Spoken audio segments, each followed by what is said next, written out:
Next, The Fugitive, in color.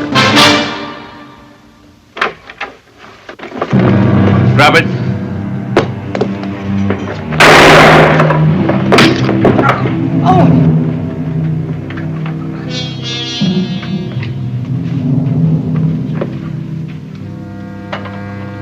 Go check him out, Doc.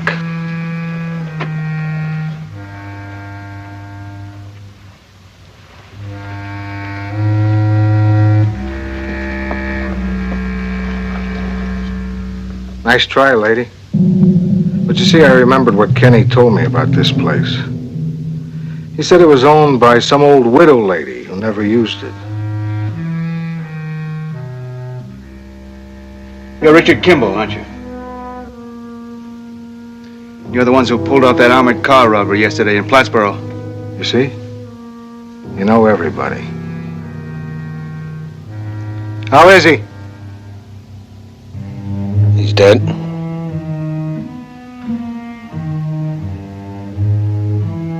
Now, if you'll all behave yourselves, we won't have to have any more ugliness like that. Agreed?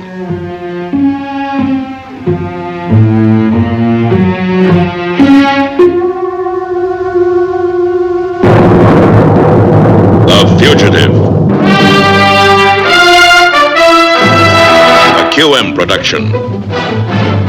Starring David Jansen as Dr. Richard Kimball, an innocent victim of blind justice, falsely convicted for the murder of his wife. Reprieved by fate when a train wreck freed him en route to the death house. Freed him to hide in lonely desperation, to change his identity, to toil at many jobs.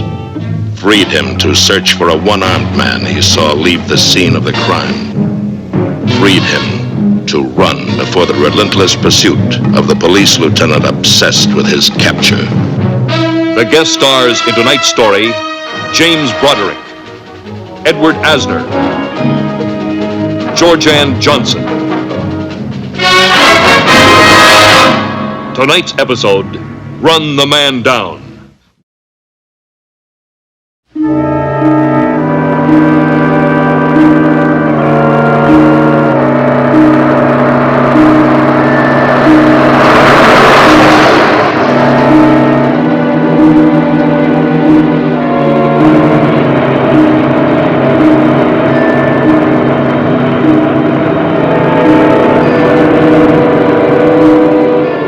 For some, a highway is just a road to travel for business or pleasure. For Richard Kimball, it is sometimes the only means to freedom.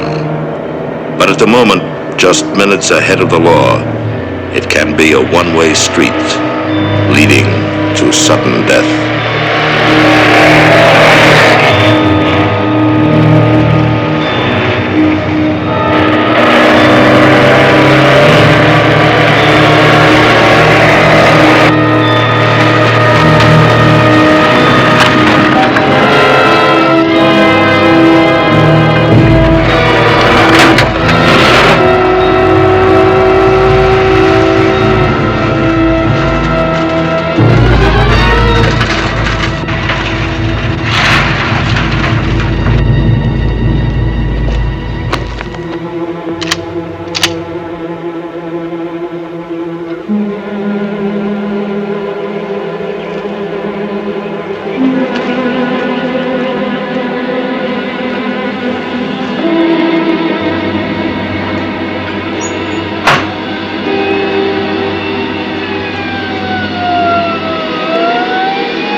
All right, let's fan out and cover the area.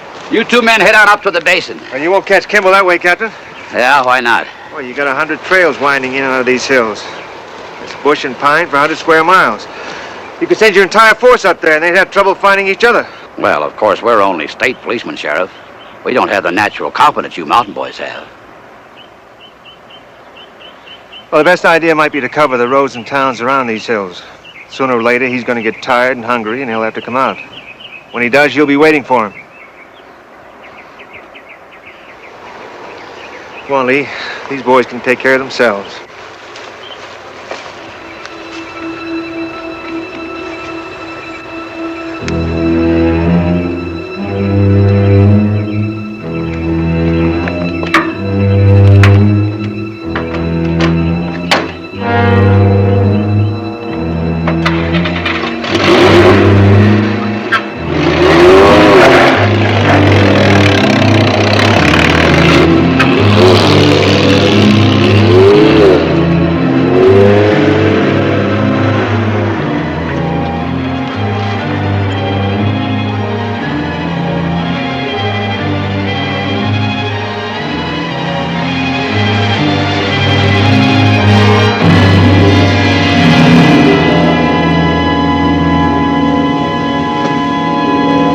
Hey!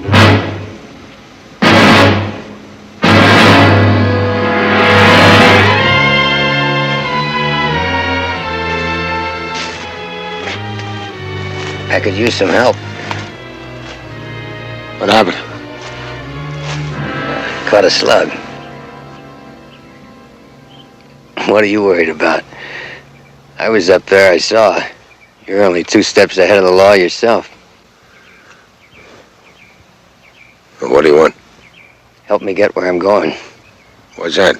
Cabin, a couple of miles further in. What do the cops want with you? How long have you had that bullet? Since yesterday. I'll try and get you some help. No. You need help. Well, look, you need help, too. I can get you out of here. This is my territory. I know ways the cops never heard of. Hey. We got a deal. I don't care what you say. I got a...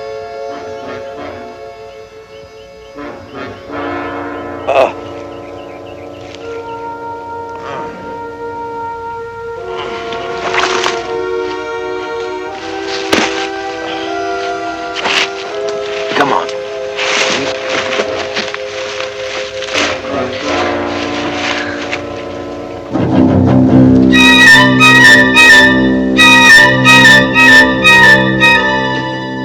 Okay, thank you, Sergeant. Good luck. No, I mean it. Those state boys must think we really want to see them strike out. Oh, don't we? Well, once in a while, maybe. It's good for the soul. Yeah, whose? Mine, I guess. Anyhow, they found a couple of hikers on the Louisburg Plateau that think they saw Kimball about an hour ago. Well, he must be moving pretty fast. Looks mean. Just like a killer. You can spot him right off. Is that right? It's a science, you know. Reading faces. No, I didn't know. I thought you had to gather evidence, old-fashioned things like that. You know what I mean.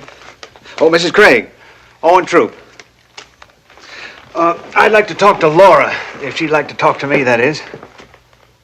Oh, where? No, she didn't tell me. Yeah, thanks. I thought you two'd split up. We did. Somebody had to back down first. Her mother said she rented that old Tyler cabin for a couple of weeks. She went up there this morning. You're afraid that's where Kimball might be?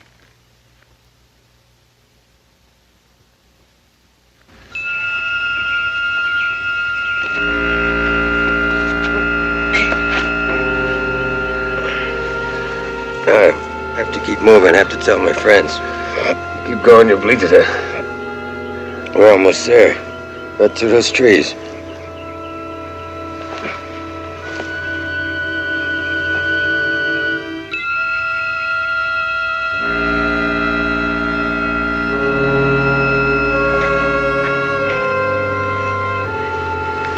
Come on.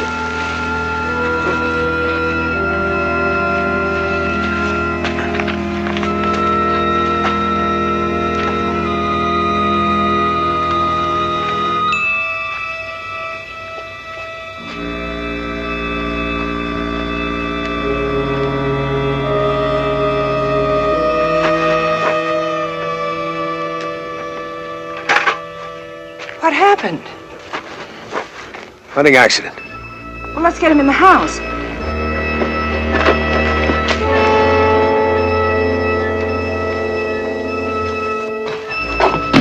In there.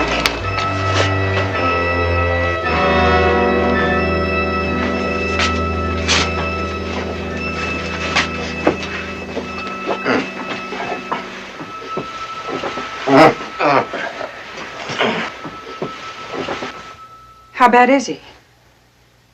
There's probably some internal bleeding. Wound's in a bad spot. What are you going to do? You got a telephone? No.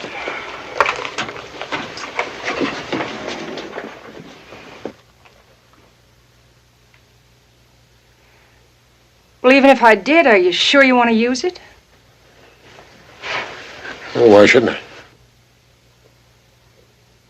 Well, I've seen men go hunting in some pretty wild outfits, but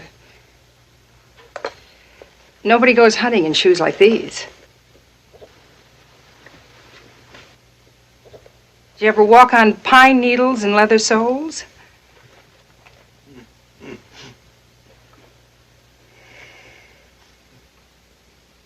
Is he a friend of yours?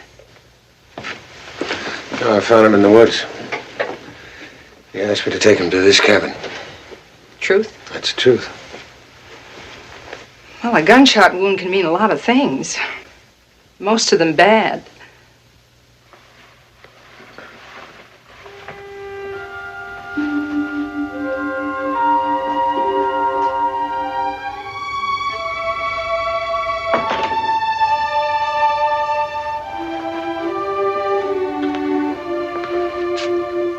I just wish there was something we could do. Well, that's why I wanted a telephone. Well, the nearest one is at least 10 miles. I don't think either one of us could make it, what with it getting dark. This is pretty rough country. Well, I'd like to try if you don't mind being alone with him. Well, if you could just stay the night with him, then you could get to town in the morning and phone the sheriff. Maybe they could send in a helicopter.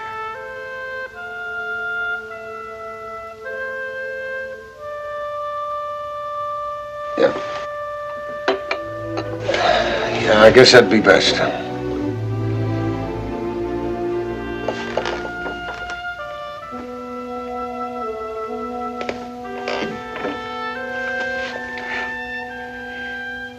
My name is Laura Craig. Tom Anderson.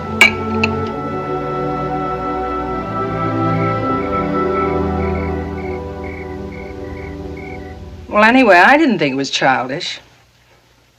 Heaven knows I'm too old for that sort of thing.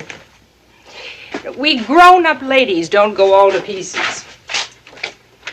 Anyway, after Owen and I had this enormous fight, I didn't rush into my bedroom and slam the door, throw myself on the bed and have a good long cry. Instead, I did the mature and responsible thing. I climbed up this mountain and crawled into this cabin, threw myself on the bed, and then had a good long cry.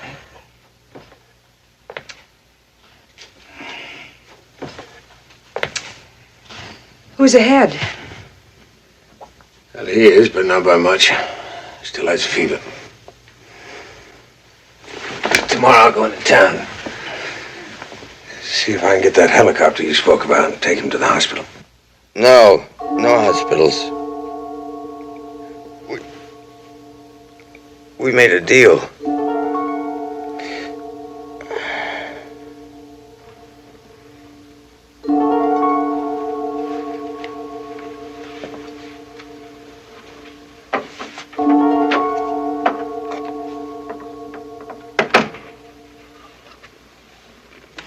Well, what kind of a deal could you make with a man like that? Please tell me if I'm asking too many questions. It's your house. And you don't have to answer, right? I mean, what the heck? A guest deserves his privacy. You bring in the walking wounded and requisition a nurse and no questions asked. You think I was renting a motel or something. I came up here to be alone, and the next thing I know, you all come crawling up the mountain, turn this whole place inside out. Just think you owe me something? I mean, a little hint of...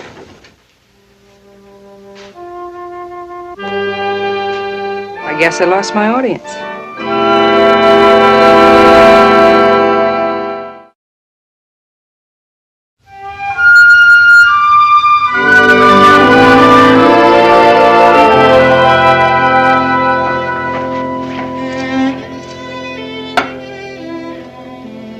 Good morning. Good morning. Breakfast is all ready. Oh, thank you.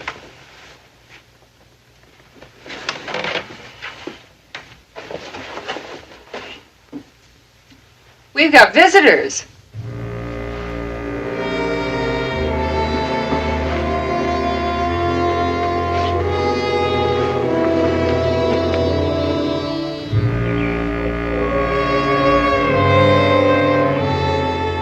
You know them? No.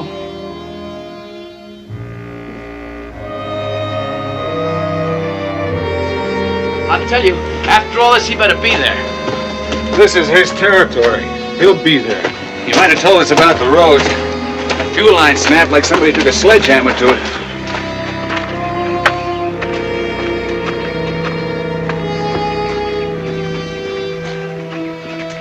Hi. Hi. My name is Joe Bantam. This is my nephew Larry. Hi. And my brother-in-law Jim Ross. Hello. Hello. What brings you way up here? I heard there was good hunting. What kind of game you after? Oh, the usual. See, we ran into a hole back down on the road, and we busted a fuel line on our car. And we were hoping maybe we could use your phone, call for help. I'm sorry, there's no phone. Oh, that's too bad. Ma'am, you suppose I could ask you for a glass of water? Well, there's a pump right up there on the hill. Just help yourself. Thank you. Excuse me. Beautiful country. Yes, we like it. Anybody else been up through here the past day or so? Are you looking for someone? No. Just wondering if we had these woods all to ourselves this trip. Well, I think so. I think you'll have good hunting once you get the generator fixed. Fuel line. Yeah, that's what I meant.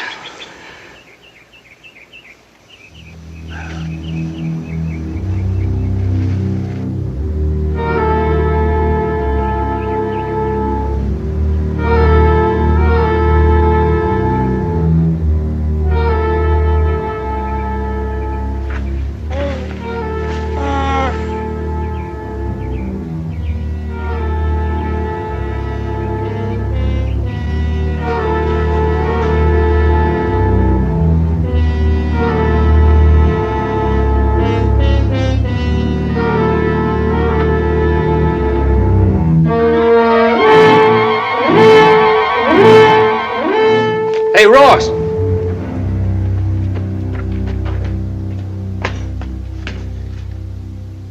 Now, you take my uncle.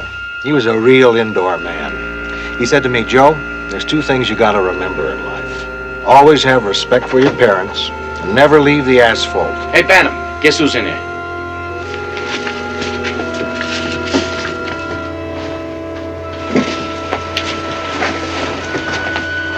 Who's he?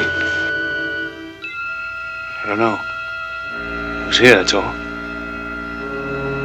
Who are you? I just found him in the woods. What happened to him? He was shot. He's lost a lot of blood.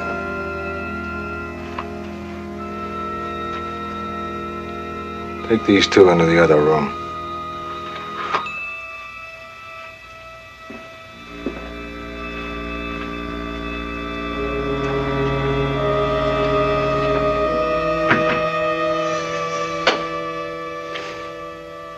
shot you, Kenny?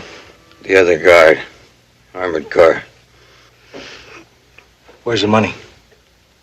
I don't know. What do you mean you don't know? I was trying to hop a freight, and I threw the bag in, but I couldn't hold on. What are you telling me? The money's on the train. He's lying. He's holding out. Come on, Kenny. You don't expect us to buy that. You had time to change out of your uniform. I didn't change. I had this on underneath. You stashed that money somewhere. Now, where is it? The money's on the train. Truth, I swear it. The truth? I'll get the truth.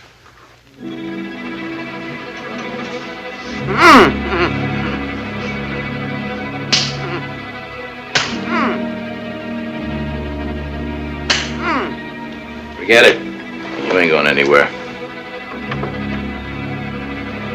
Get some cold water or something. He passed out.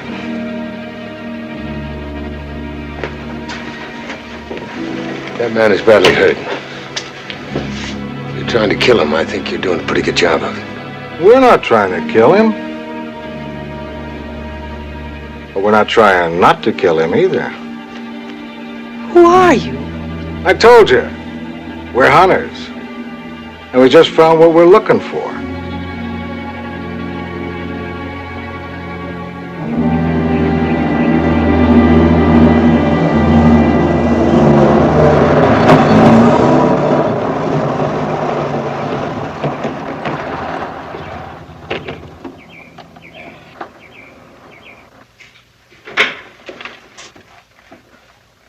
You're not going to tell me you've been up all night, All right? have you? Yes. Oh, it didn't seem to help much. Anything new? Well, Hodger just called. He said he covered the whole Lewisburg Plateau and no sign of Kimball.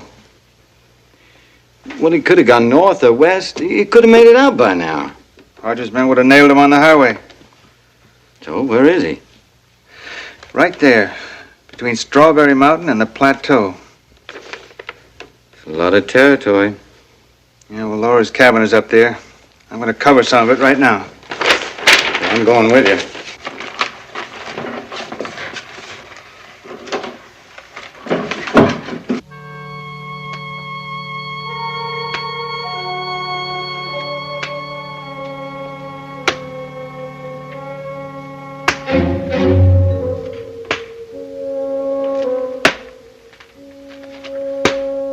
Cut it out.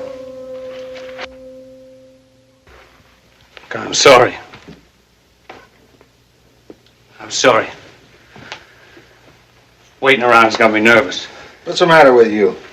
Nobody's chasing us. Yeah, I know. How do we know nobody's chasing our double-crossing friend in there? But if he double-crossed you, why would he come back here? Because he knew if he didn't show, we'd find him.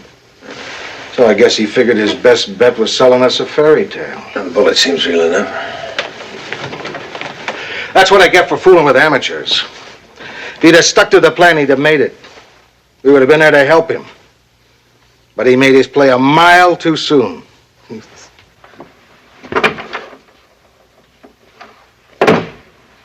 A lousy armored car guard making $1.50 a week. You give him a chance for an easy $25,000, all of a sudden he gets big ideas. He figures the whole bundle should be his. How do you know? Because the paper said Kenny got away with the money after the other guard winged him. He couldn't have gotten very far with that bullet.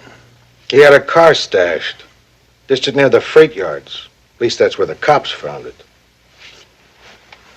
How much longer before he comes out of it? Why ask me? Because you seem to know what you're doing. Well, I know if a man is bleeding, you try to stop the bleeding. I'll go check him. You tell him it's no good faking. I'll tell him.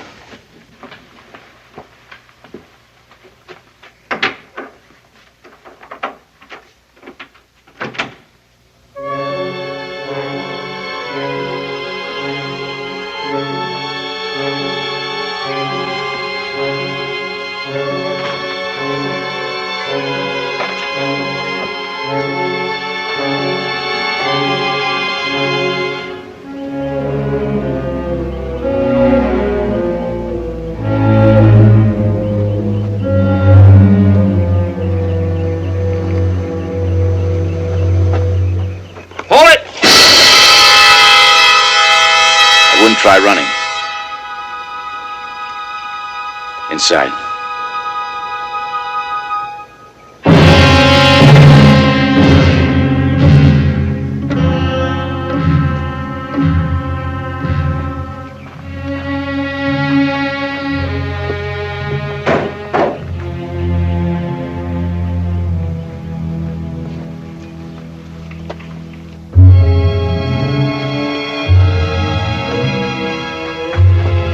Madam, take a look.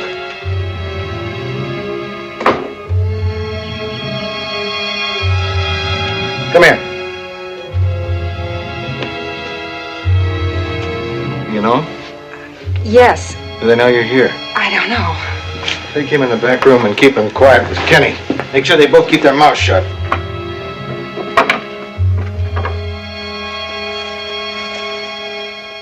Watch what you say, you understand? Morning, Laura. Hello, Owen. Hi, Lee. It's good to see you again. Well, it's good to see you, too, Laura. This is Sheriff Troop, and this is... My name is Joe Banham, Sheriff. This is my brother-in-law, Jim Ross. What brings you fellas way up here? We heard this is good hunting country. Well, there it is. We were out there, but our car broke down a mile or so back. We saw the cabin, thought there might be a phone. What are you doing here, Owen? I'm, looking for a man.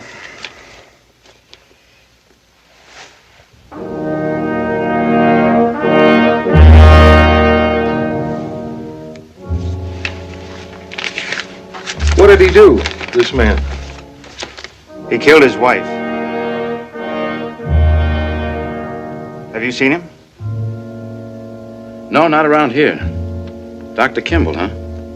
I remember the case. He's a doctor in Indiana, isn't he? Yeah.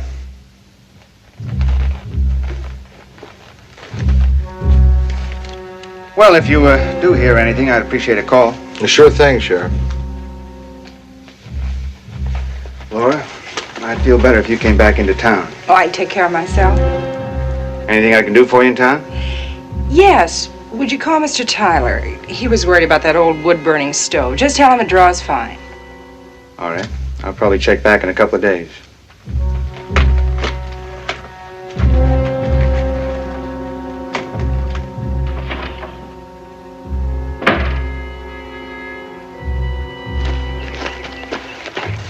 Lee? We're going back. I figured you got the message.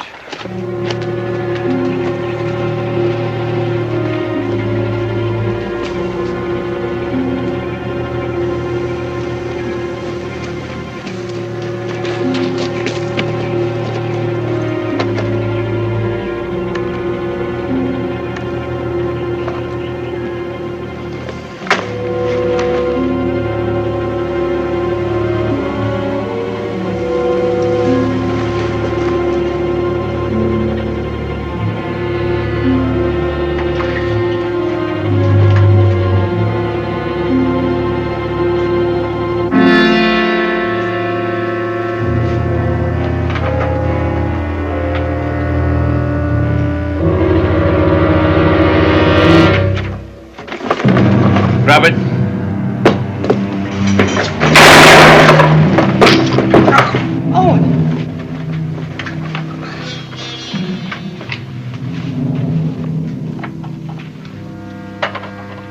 Go check him out, Doc.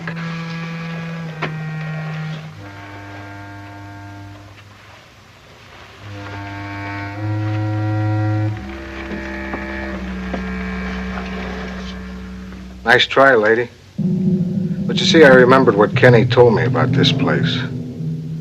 He said it was owned by some old widow lady who never used it. So there isn't any Mr. Tyler, is there, Sheriff? You're Richard Kimball, aren't you? You're the ones who pulled off that armored car robbery yesterday in Plattsboro. You see? You know everybody. How is he? He's dead.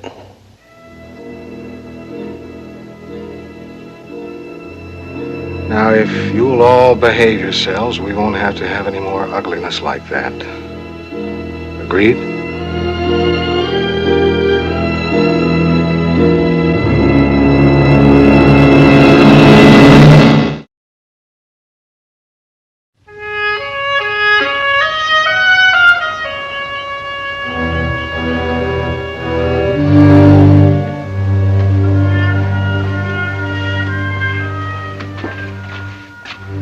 How is he? His respiration is about the same. His pulse is normal. Translate. You'll be able to talk to him in about an hour. And after that, we gotta be ready to roll.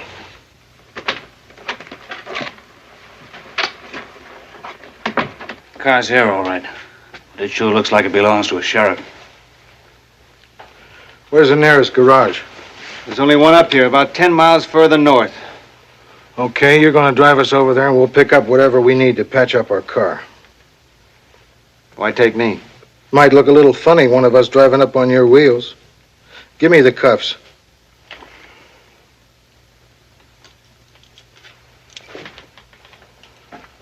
Hook him up in there. You can keep an eye on his patient.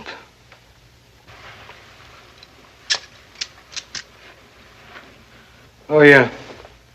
The key.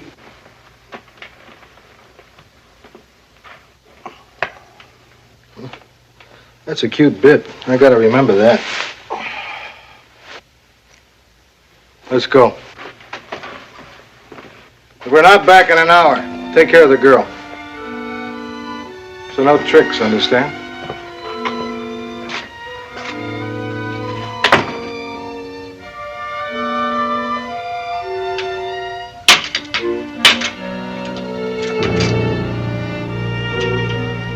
If you need anything, I'll be right inside.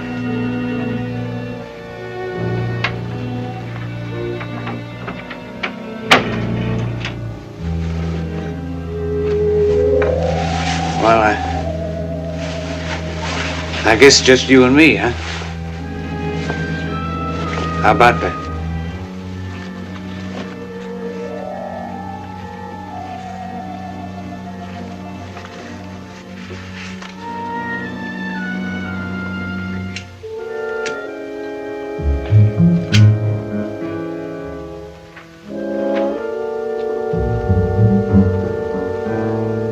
No, thank you.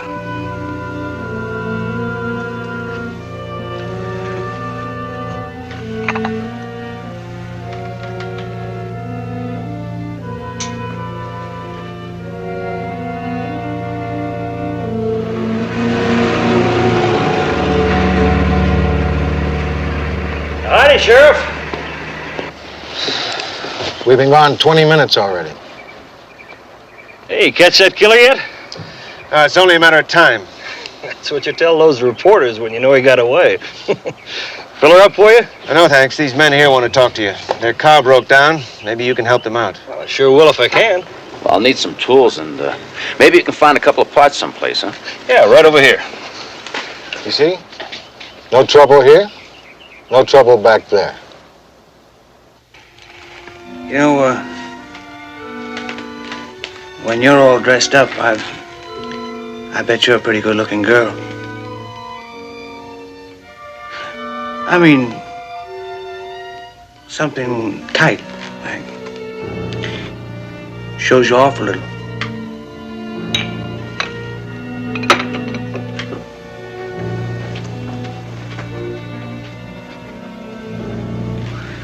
I mean, my girls, I like them to dress like, like something's happening.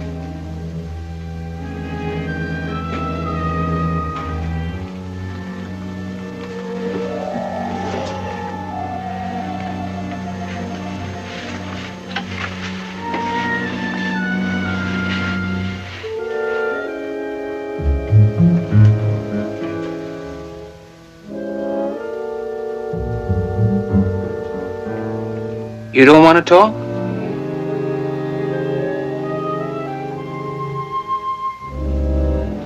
It's all right. You don't have to talk.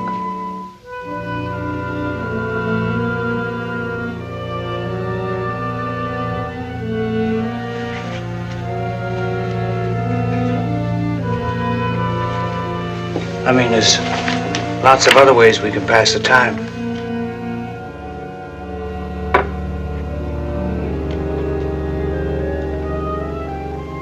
You've been here a while? All alone in this big house? Without any man?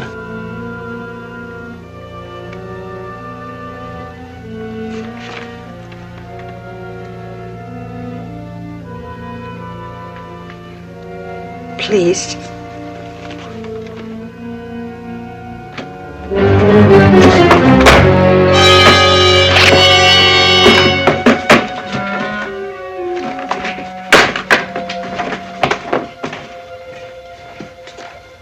Where is he?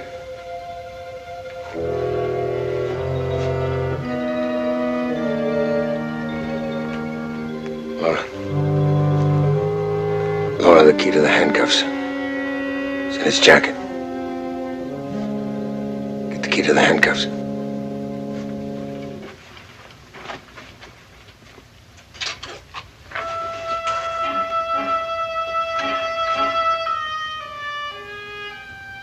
Please. If we get a start, maybe we can find someone who'll help. But Owen said that... I know what Owen said. I didn't do it.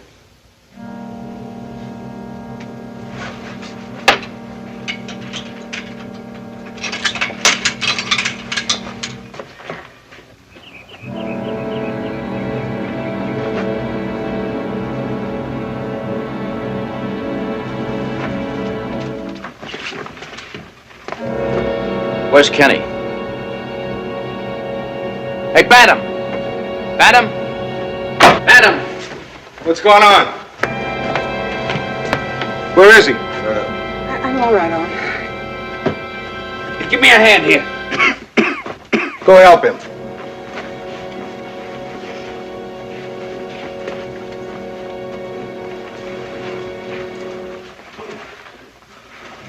All right, let's hear it. Try to get away, that's all. That's right. While you were trying to prove what a big man you are.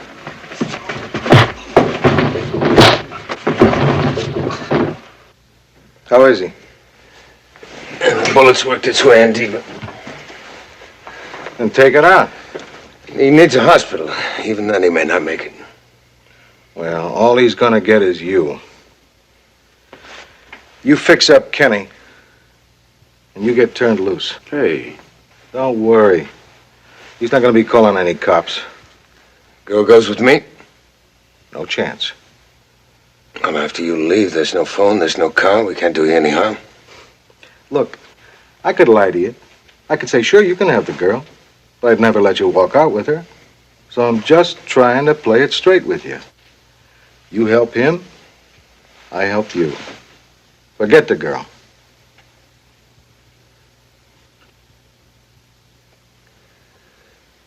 Sheriff, you've been around gunshot wounds. You want to give me a hand?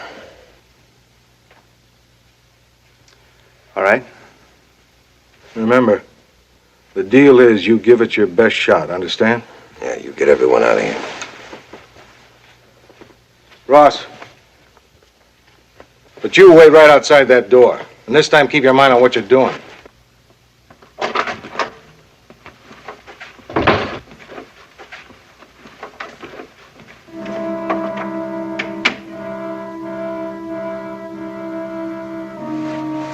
Get some cloth and some knives, something we can use for antiseptic. All right. I'll see what I can dig up. What are you talking about? I'm trying to save a man's life, okay? Well, just knock off the talking. I want to come in and tie my hands behind my back, okay? All right. Just get it over with.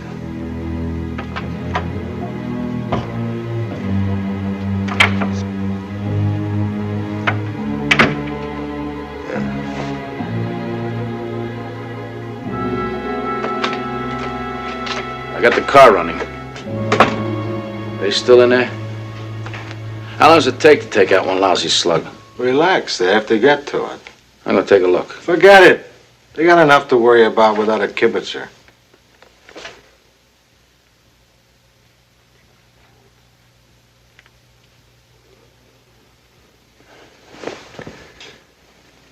He's dead.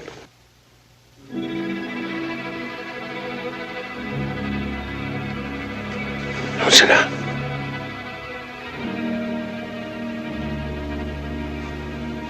Keep working.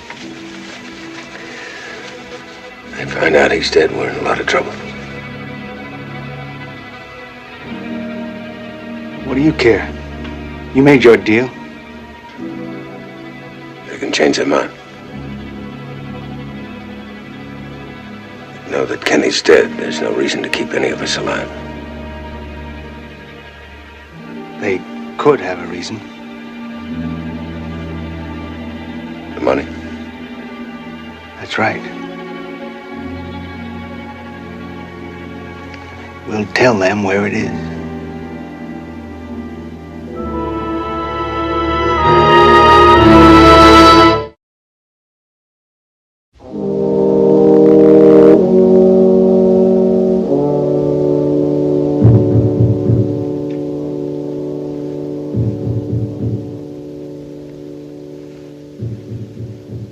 He's dead. What about the money? We told you what would happen to you if you let him die. Well, we did all we could. Forget it. We took our shot and we lost. Now let's get out of here. What about them?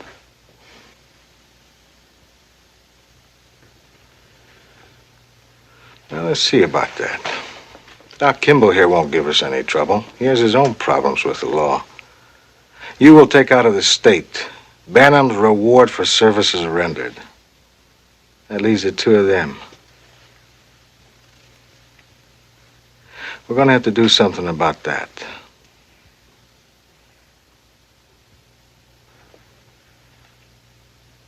You can't do that. Sure, we can do it easy. Not that easy. It'll cost you about $100,000. What are you talking about? Kimball knows where your money is. What's he mean? I went out of the room once for some bandages. When I came back, your friend was talking about the money. Is that straight? He also said something about a pine tree, didn't he?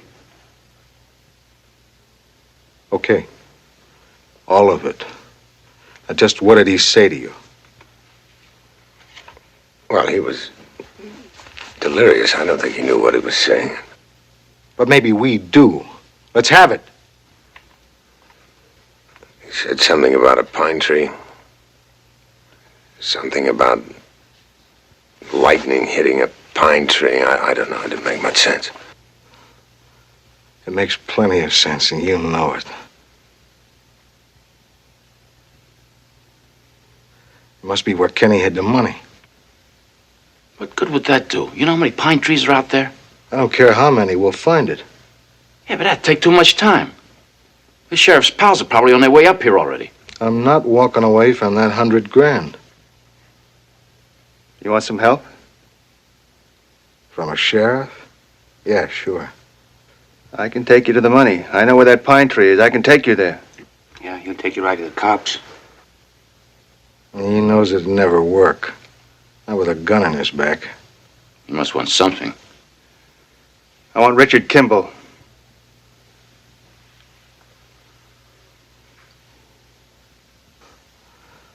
I see. Make yourself a hero, right?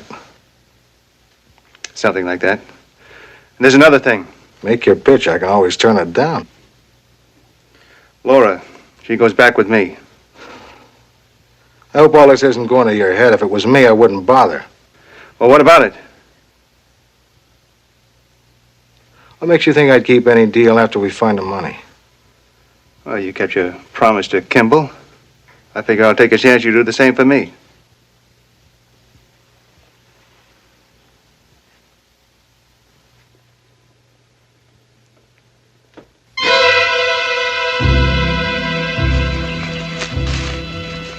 How much further are you taking us? About a quarter of a mile.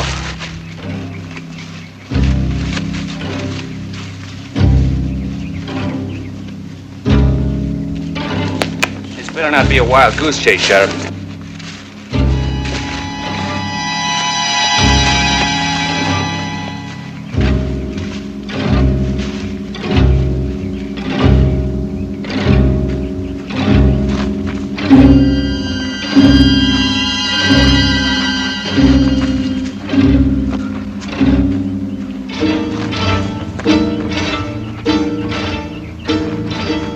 Hey, Sheriff! I thought you said a quarter of a mile.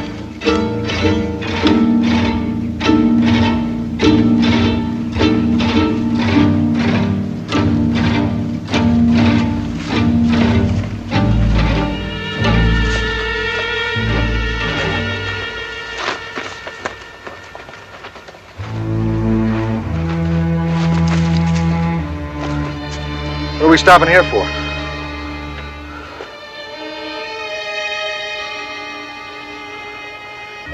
You mean we gotta climb up that thing? Well, that's what we're looking for. There's your tree.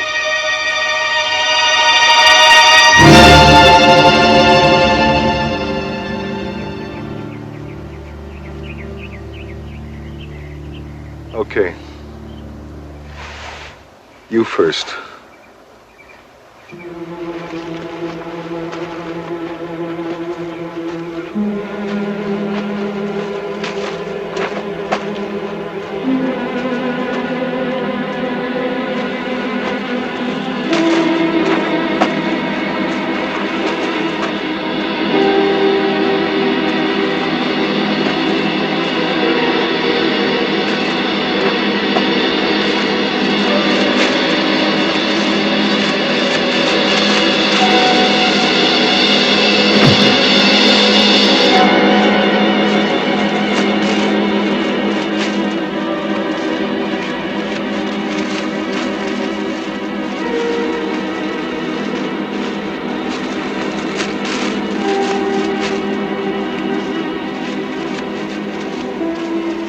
Hey, where you go?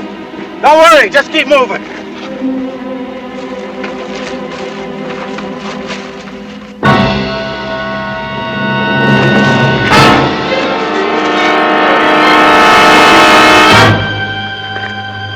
That stinking cop led us in a circle.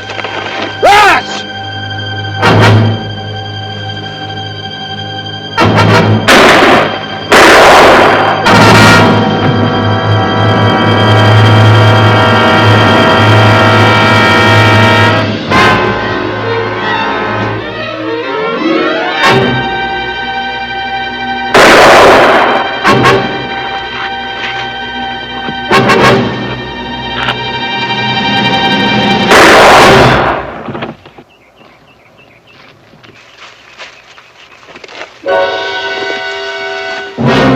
Kimball! Owen!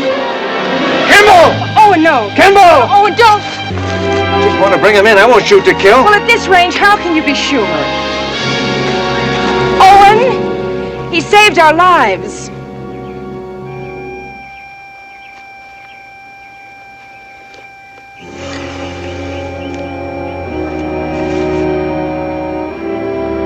You did all you could.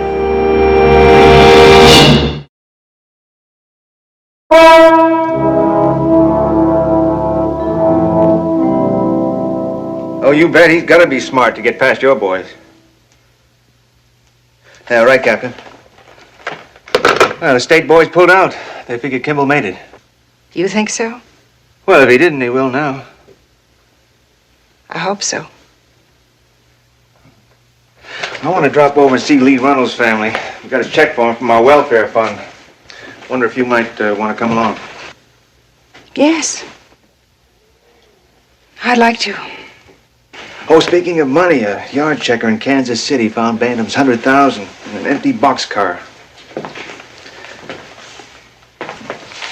Oh, by the way, you're not going back up to that cabin, are you?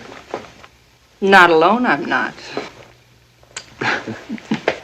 For Richard Kimball, freedom is a precious gift, sometimes found in the solitude of a trackless wilderness, sometimes granted by strangers. But he knows that always it is a gift that may be taken back from him, suddenly and forever.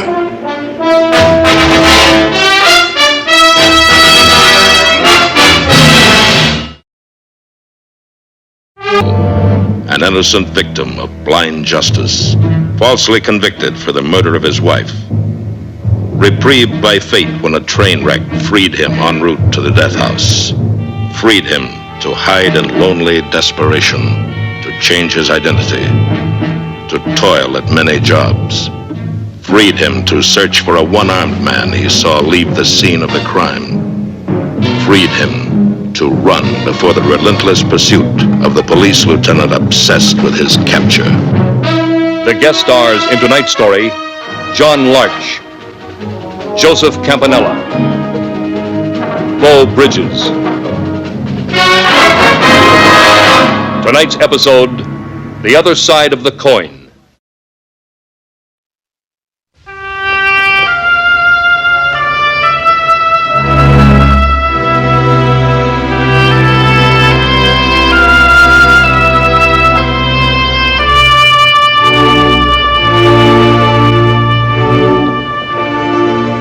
A stranger in a small California town. A hunt for safety. The fate of a fugitive on the move. But for Richard Kimball, there can be no safety. Only danger. Hey, I want to talk to you. Lots of work piling up. Thank you. Well, hello, Sheriff. Yeah? You know, we're pretty proud of this young man. Getting to be a real pro.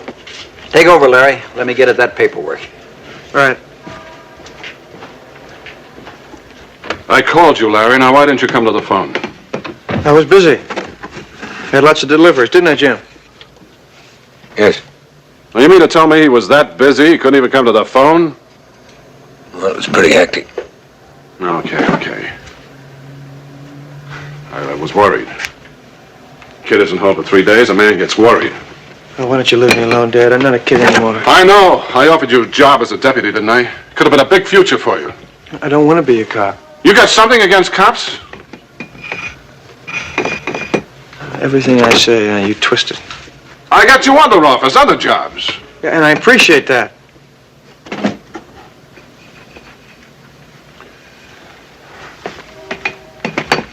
Where you been staying nights? Around. Around where?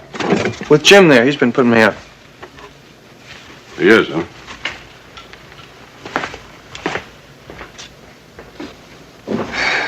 You're new around here, aren't you? Yes? Ben Corby's my name. Jim Parker. Where you from?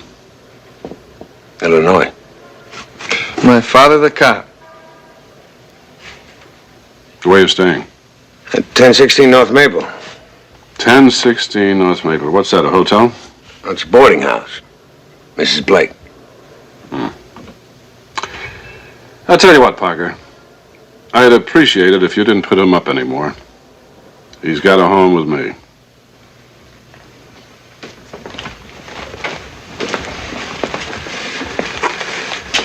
You still on the early shift? Yeah. Oh, you're coming home tonight. What for, Dad? So you can nag at me, show me how I fouled up? I'm off duty. I thought maybe we'd have supper at the steakhouse. I can't.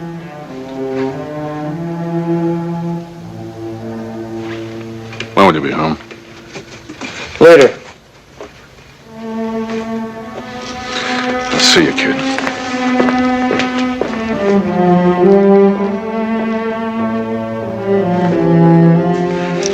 Why'd you lie to him about staying with me? You don't get jail for that. Well, sooner or later he's going to find out.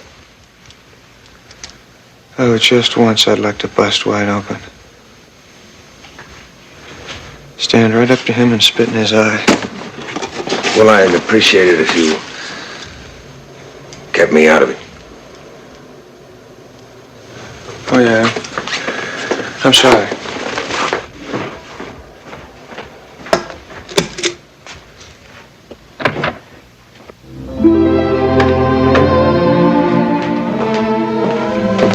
Oh, Mr. Parker, is Larry here? He's in the back room. Thanks. Larry? Oh, hi, baby. How are you? Okay. Hey, did you get the tickets? Mm-hmm. The 11 o'clock flight. Is everything all right? As right as sunset and clouds. You know, there isn't much left of that money we saved. Will you stop worrying now, please? Everything's gonna be just fine. What about your father? Now we're gonna lose him. No more towing the mark, no more crowding. Just you and me. Okay, Larry. Are you all packed? Mm-hmm. Okay, come on.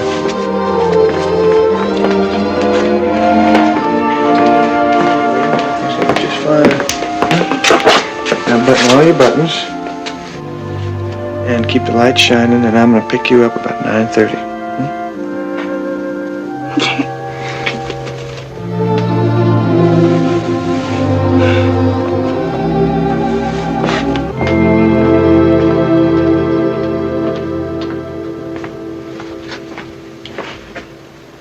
serious. We're getting married tomorrow. Well, tonight your father's expecting you home. He's gonna have a long wait.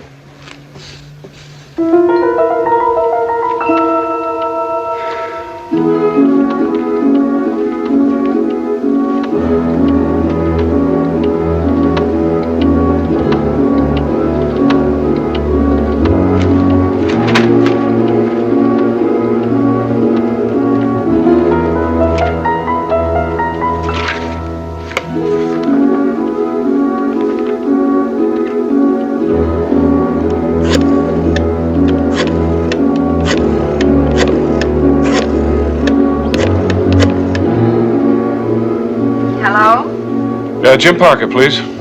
Oh, he isn't in. Is there any message? This is Sheriff Ben Corby. Well, he must still be at the liquor store. He started late today. That's at Pacific. Thanks, Mrs. Blake. I know where it is.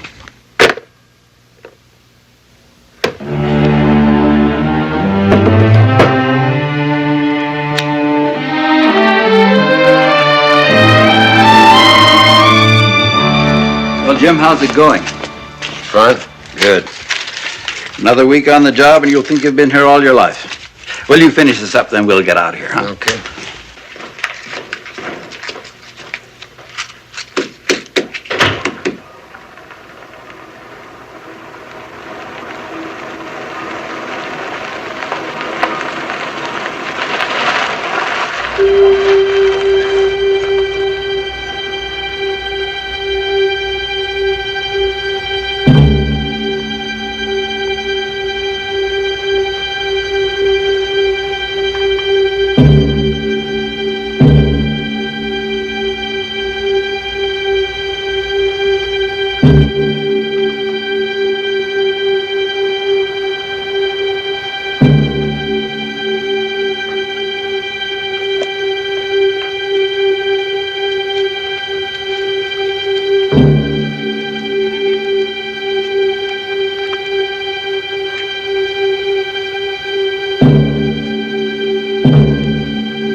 Operator, get me the sheriff's office.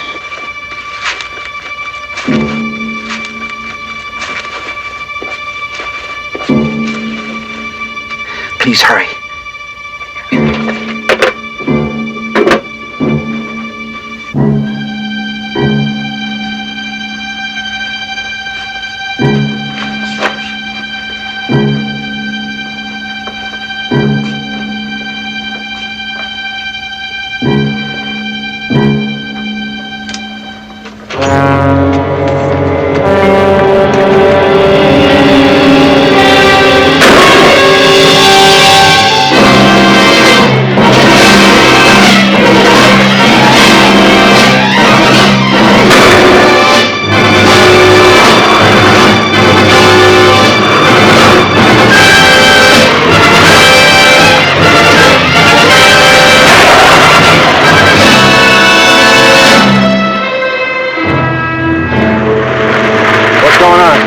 The man in that car he just held at my store. Yeah, I'll get him.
Why did you do it? Why? No, you hurt me.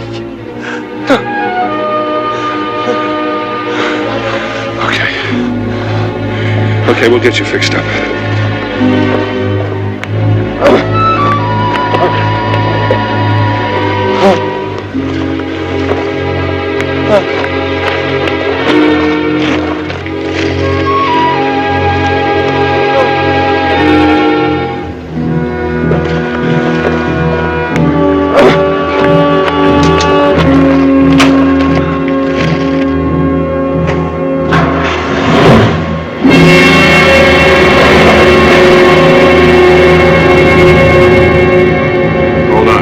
We're at the hospital in a few minutes.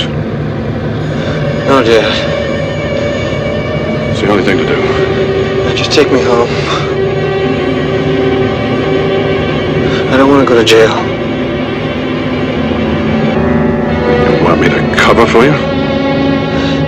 They got the money, nobody was hurt. My gun wasn't even loaded.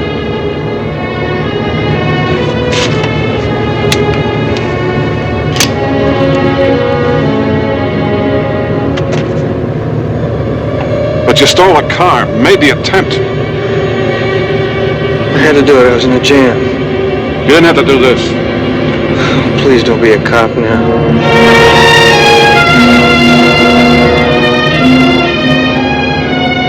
I never asked you to do anything before. Please help me.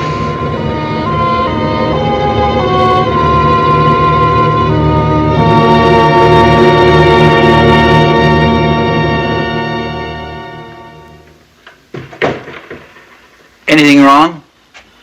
You always make a habit of leaving the latch off. No, it's always closed. This time somebody left it open. Look, I own this place, remember? You just work here, don't you, Mr. Parker? That's right. How long?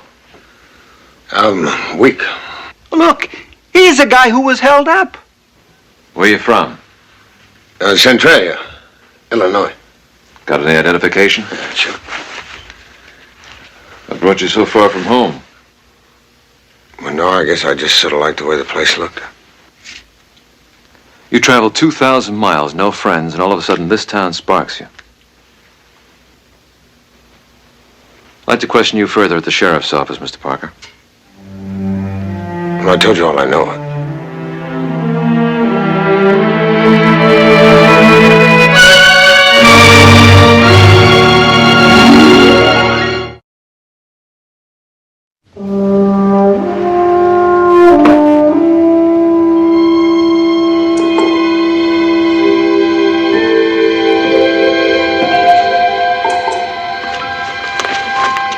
Okay, get up classified and on the wire. All right, sit down, Parker.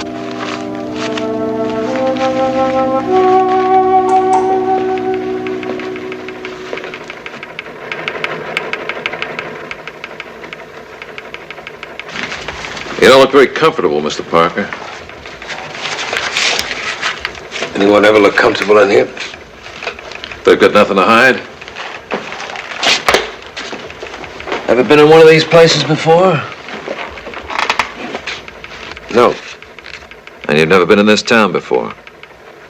I told you that. Kind of convenient you being on the job just in time for the robbery.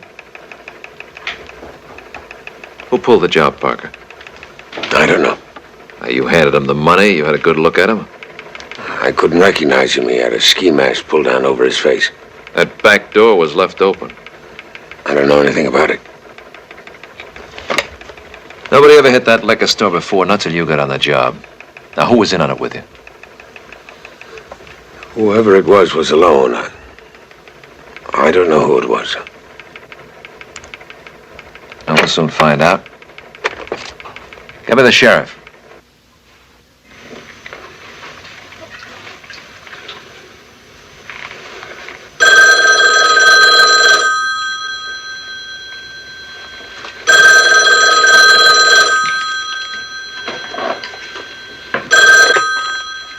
Hello? This is Banner, Sheriff. The owner of that liquor store told me you took out after the man who held it up. Yeah, but I lost him. That's too bad. But we've got a suspect anyhow. Who? Jim Parker, a clerk at the store. Did you get anything out of him? Not yet. Well, what did he say? He admits nothing. But I've got a hunch he was in on it, or he knows who did it. What makes you think that? Circumstances, the way he acts. Oh. Does he have an attorney? I told him he could have one, but he isn't calling anybody. Oh. Well, don't push him too far, or we'll blow whatever case we got. Remember the new court decisions. I'll be down in a little while.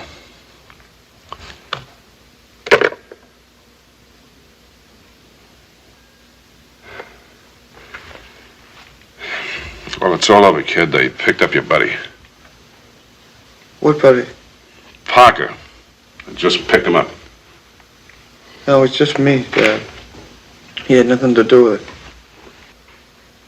You sure? Yeah. Oh, maybe he recognized you.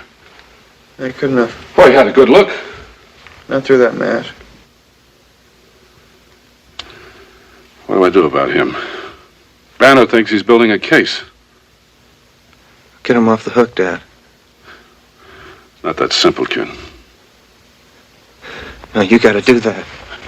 Very easy. Boy, you're burning up. You need some of those drugs. Wonder drugs. No, don't take me to the hospital, please. I can get some of that stuff over the office. We got some things. First aid things. Now, don't worry, Larry. No doctors. No hospital. Nobody will know. I gotta get over to the office. Get that stuff. Find out what's going on over there.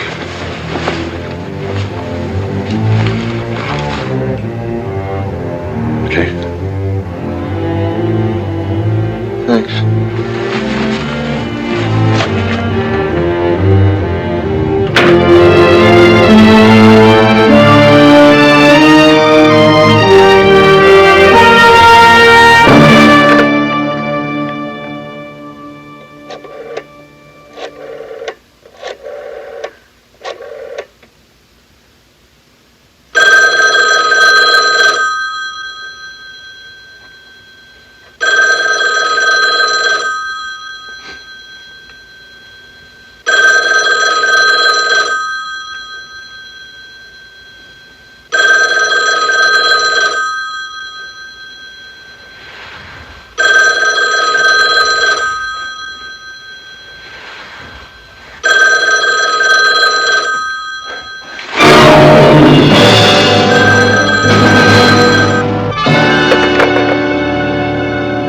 What did he look like? Young, old, middle-aged? Young. Well, he moved like he was young. Did he have anything to identify him by? Dark clothes and that ski mask. Couldn't you see anything through it? Nothing. You're absolutely sure you can't give us any sort of a description?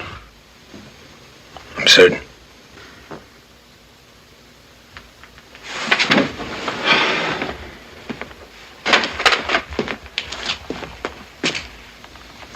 I think he's telling the truth.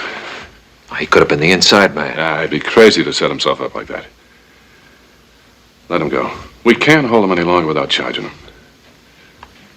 Tell him to stay close in case we make a picket.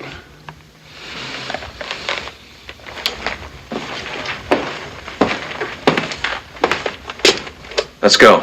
You're being released.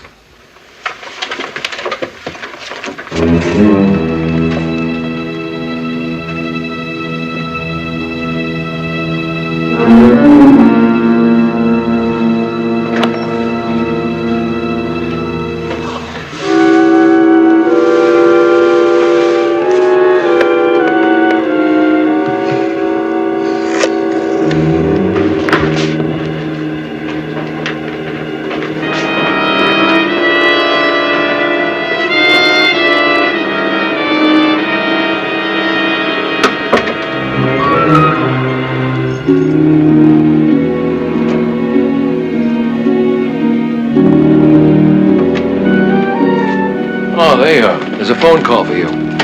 Oh. I got an awful headache. I thought maybe I'd try and find something for it. Thanks.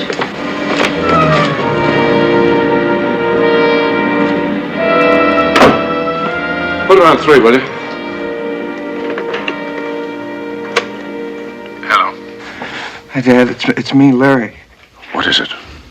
You gotta get me a doctor. I'm hurting awful bad. I'll be right there.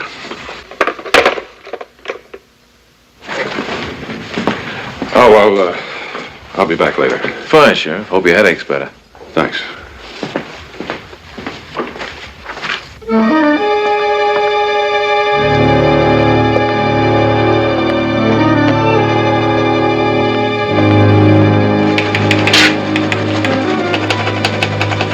Hey, Harry, take a look at this. We had him right in our hands. Who? Kimball, Dr. Richard Kimball. Well, what was the big hurry in letting him go? You'll have to ask somebody else.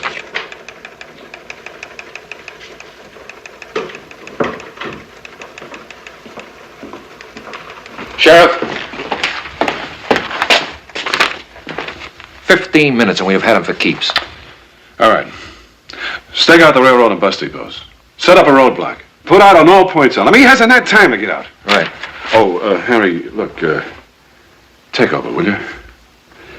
I don't know why. I just don't feel good.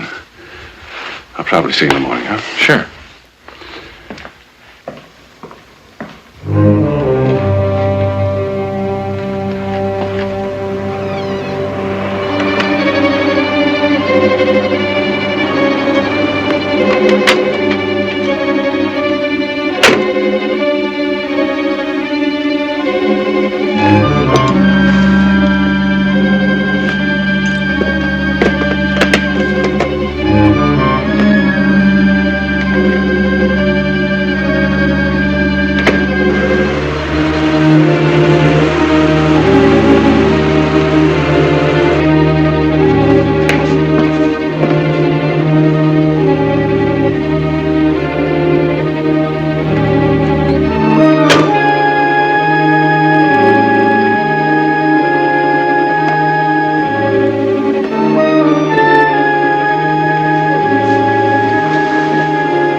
Dr. Richard Kimball, get on your feet.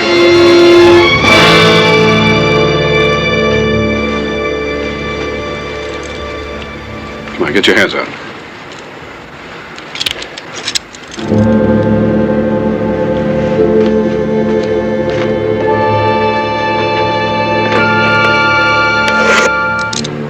Get in the car. Get in the car.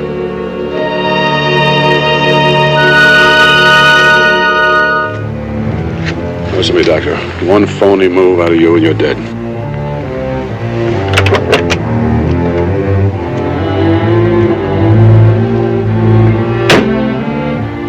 Yes, I'd like to report a disturbance.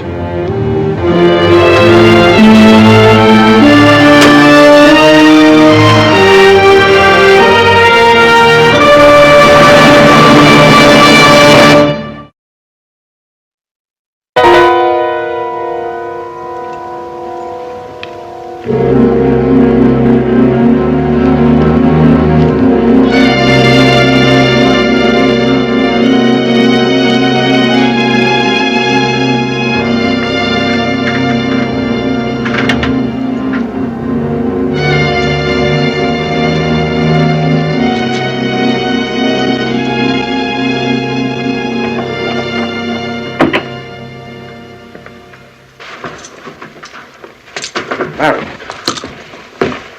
Let's get him on the couch.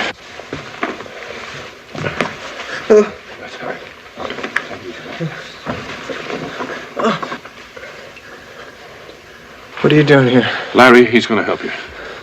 I need a doctor. He's a doctor. Well, he works at the store. Your father's right. I'm a doctor.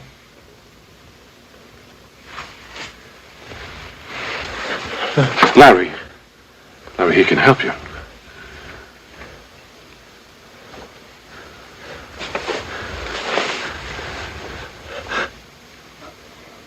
It's not too bad, is it?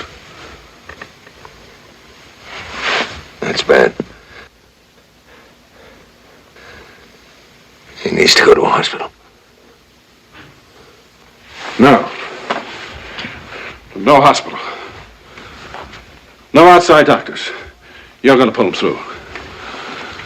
First of all, that bullet has to come out. Then he needs antibiotics. All right, here. Antiseptic. Here, bandages. All that kind of stuff. But you get the bullet out.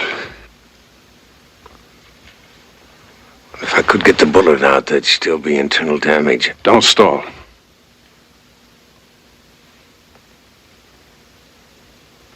Take him in, Sheriff. I'll take you in first. He's not going to jail. Would you rather see him dead? Just tell me if you can help him the truth. I don't know. It's a tough job. You save him, Kimball. I'll let you go free.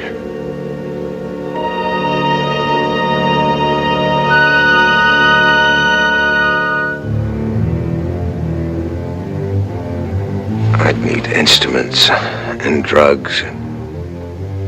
All right. I'll get that bullet out myself. I don't know how, but I'll do it. Is that the way you want it?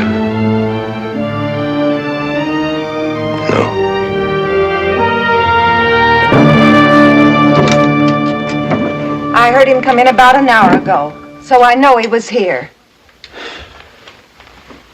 You didn't hear him leave. I fell asleep, TV blasting and all. Did he have any friends, any visitors? No, he kept pretty much to himself. Thanks, Mrs. Blake. Well, we better tighten the roadblocks. He must be making a run for it.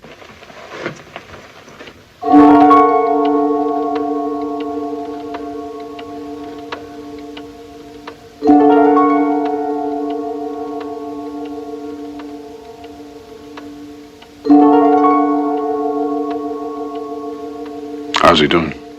His pulse and respiration are fair. He's lucky he's passed out. Why is it taking so long? I'll have it in a minute.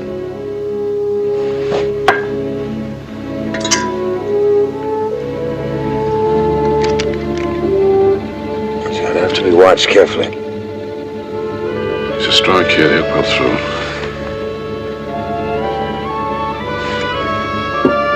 Coming to pretty soon. Larry was always a good healer. I remember once he cut his arm. This is different. What do you mean? What are you trying to tell me? Just taking the bullet out doesn't change things. He's still a sick boy. Then we wait. What about me? You wait too. And I'll say it again. He needs a hospital. No. No hospital. And you're not going anywhere. Not until I'm sure he's perfectly all right.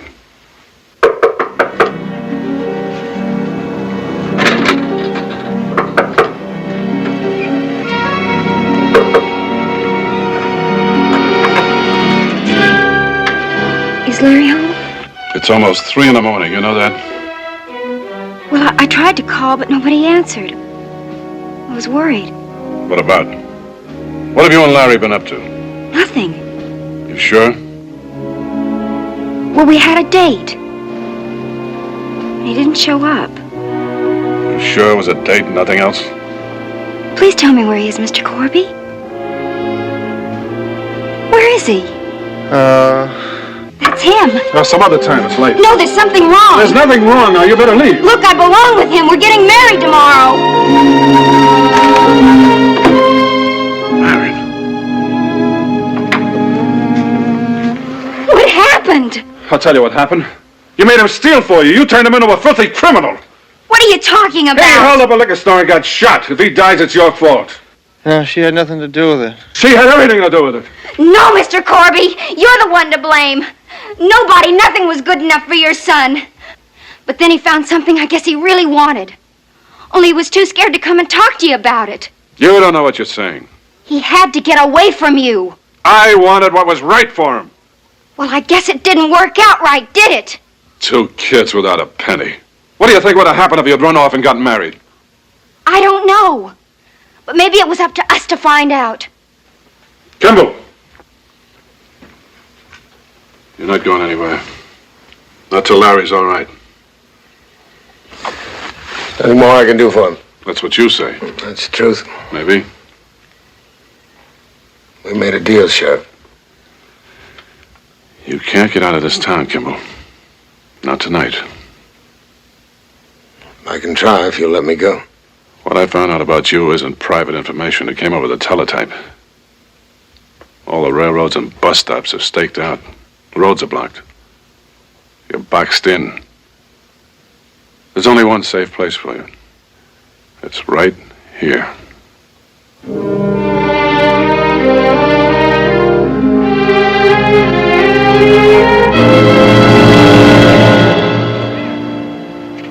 Sorry to bring you in, Mr. Coney. That's all right. We found out that Parker is a fugitive, wanted for murder. Parker? Did he have any friends at all? No, not that I know of. Did he talk to anybody? Just Larry. Seemed kind of chummy with him. Sheriff Colby's boy. Nobody else? He'd only been on the job a week. And you've had no connection with him before? No, I never saw him before he started to work for me. All right, Mr. Cooney, that'll be all. Thank you.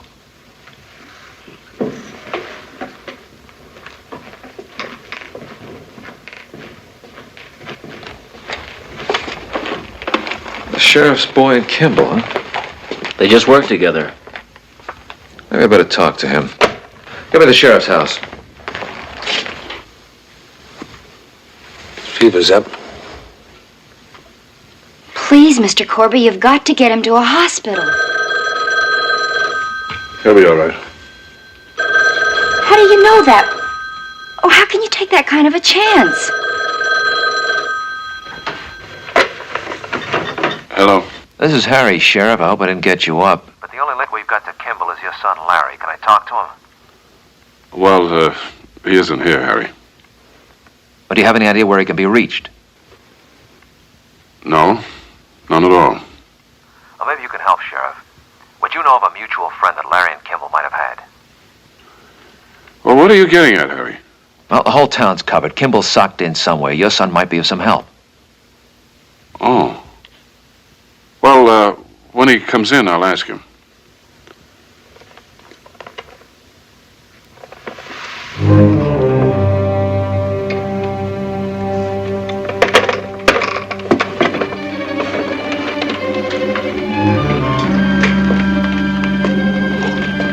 Anything? Blank. Come on.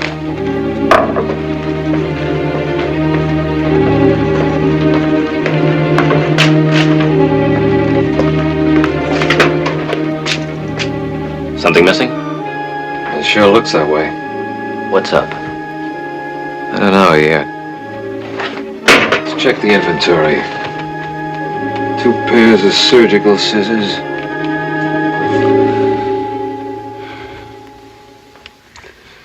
How long till we know? I mean, one way or the other. No way of telling. No water for him right now. Just one more minute. It's gonna be all right, baby. Oh, it's hot. Feels like someone hit me with a spike down there. What are you doing? It's all right. He's a doctor. He's going to pull Larry through. You?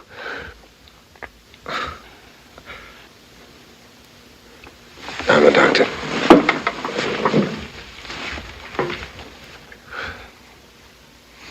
Well, then you've got to get him to a hospital. He can't. Larry will go to jail. I don't care where he goes. I just don't want him to die. Well, I'm going to call a hospital. Now, wait a minute. We're doing all we can. Well, leave her alone, Dad. You do what she says.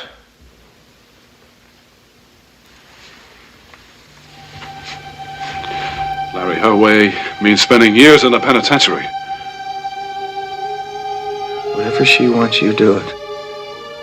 She got no right. All the right in the world. She's carrying my baby.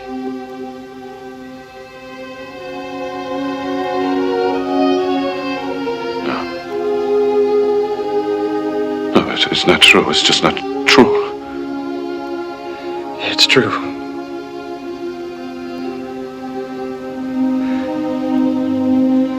Don't you remember, Dad? I told you I wanted to marry her. And you thought that was funny.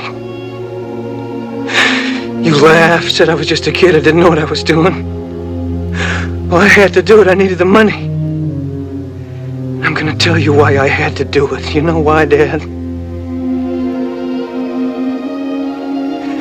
Because you wanted to lose the baby. Because she was afraid of what you'd do to me, to both of us.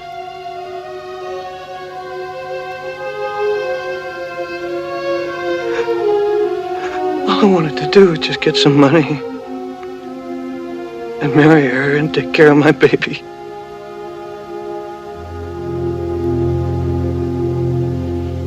You didn't have to steal. Yeah, but you could listen. You could help me. Are you saying it's my fault? I don't know. Give me some bandages.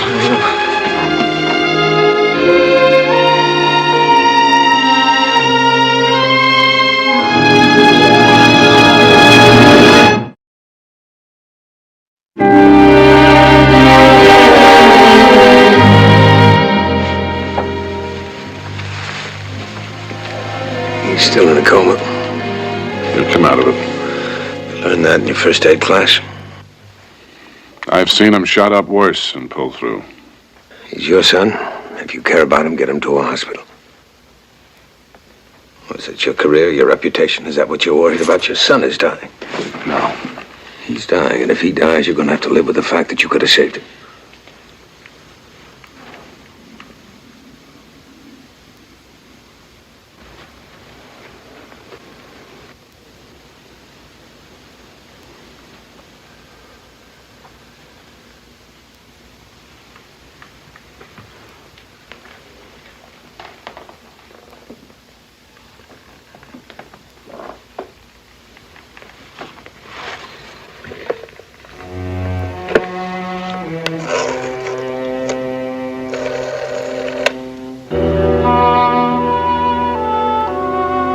Give me the county hospital. I have a very sick boy here. I want an ambulance sent out at once. This is Sheriff Ben Corby, 409 Denver Street, Ocean Grove. Hurry, please, it's an emergency.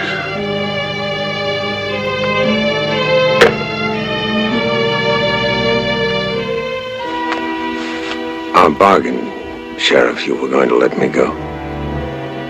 Just stay here till the ambulance arrives. I'll get you out. I promise.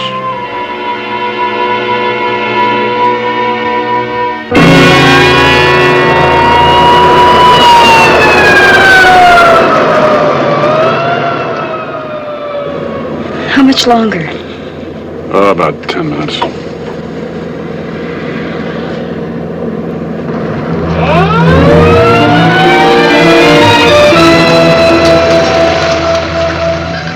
It's okay, Deputy. Oh, it's you, Sheriff. Sorry.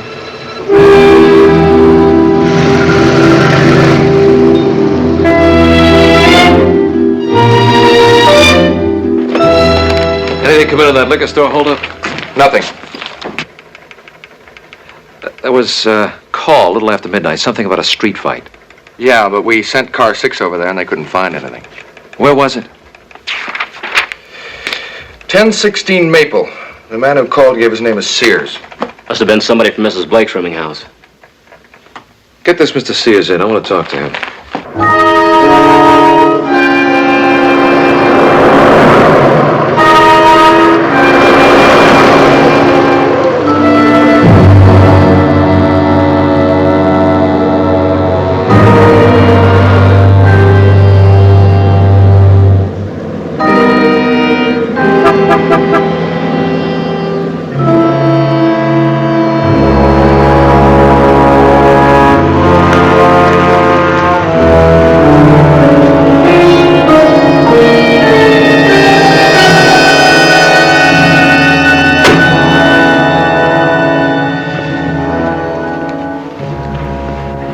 You were speeding.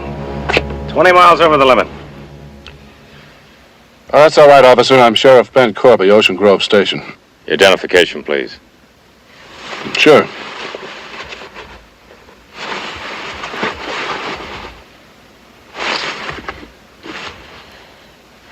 I must have left it home. It's kind of inconvenient, isn't it? Well, look, here's my car registration. Now, how do I know you didn't steal the car? I tell you, I'm Sheriff Ben Corby. I'm on my way to the hospital. My boy's very sick. He's telling the truth, officer. Get out.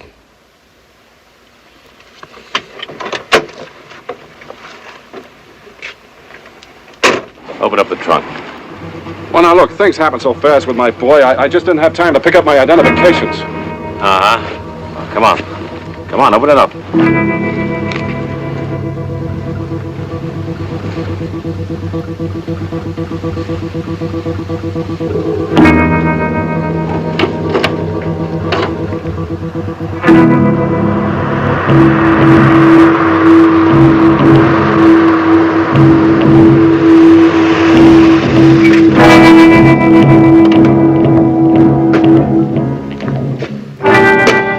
Hello, Sheriff. What's up? Well, I forgot all my identifications. And this officer doesn't seem to want to take my word. I'm whom I say. Well, this is Sheriff Ben Corby. I'll vouch for him. I'm sorry, Sheriff.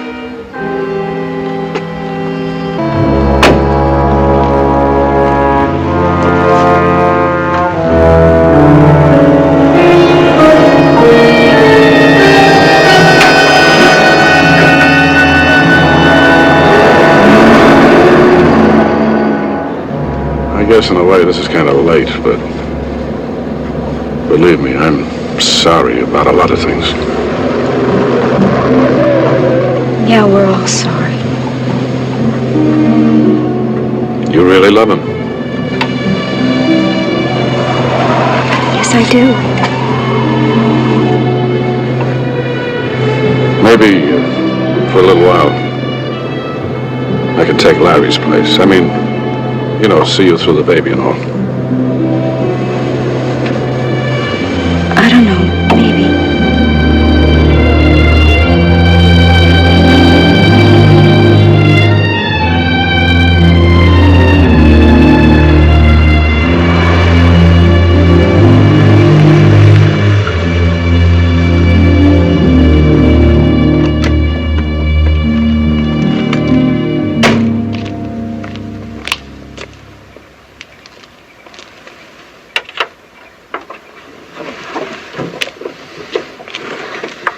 You all right? Yeah.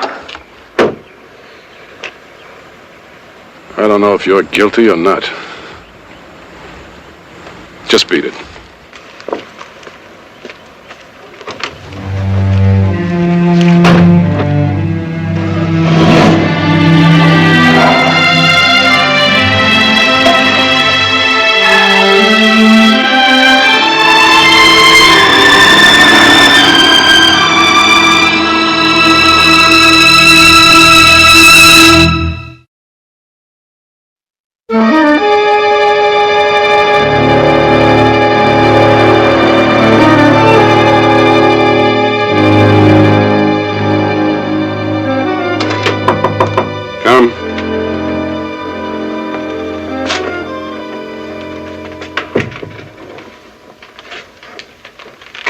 Sorry it happened this way. Oh, well, I flipped a coin and it fell at my door. I'm just glad my boy's all right. Who doctored him, Sheriff? Hospital said it was a professional job. Only a doctor could have performed that surgery. It was Kimball, wasn't it? Harry, I'm guilty of harboring a fugitive. Now, what's the difference whether there was one or two of them? My resignation's already in. I'll face whatever charges I have to. For some people like Larry, there is justice tempered with mercy. A sentence of 5 years, suspended. For Richard Kimball, there is no understanding judge. He must find his own justice.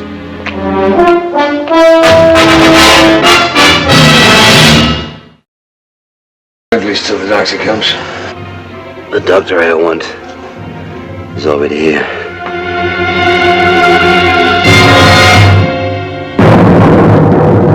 The Fugitive. A QM production.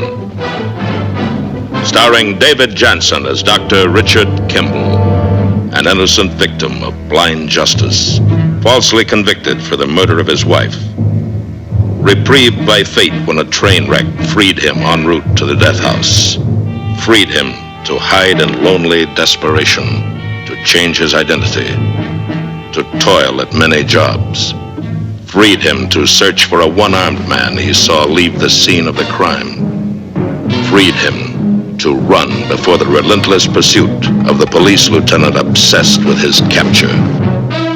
The guest stars in tonight's story, Anne Francis, Charles Drake, and special guest star Charles Bronson.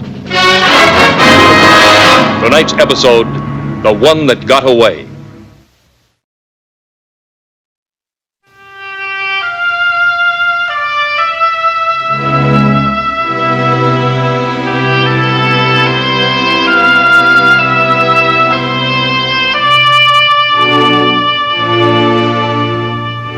For men who go down to the sea in ships, time ashore is precious, measured in minutes. For this man, it is measured in apprehension and danger. His name is Richard Kimball. He's a fugitive.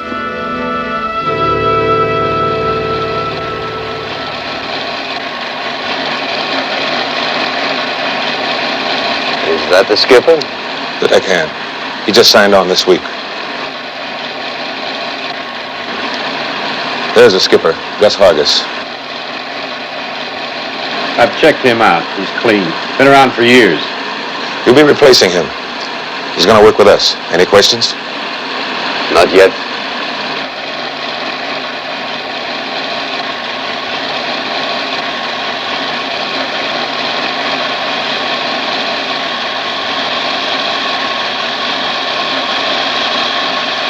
Wow. Is that her? That's her, Mrs. Greer. First name Felice. Question. What? How did I get picked for this job? You've got a skipper's license. That's her husband, Oliver Greer. He looks like a solid citizen. If I had any money, I'd invest it with him. If I had any money. He fooled a lot of people, including his own office. He went out to lunch one day and never came back. They found the business short $25,000 cash and $250,000 in negotiable securities. Next thing we know, he's in Jamaica, alone. With all that money to keep him company. We're not so sure he took anything except the cash. The securities have been seen that morning, and he took a 3 o'clock plane out of the country. Not much time to convert them to cash.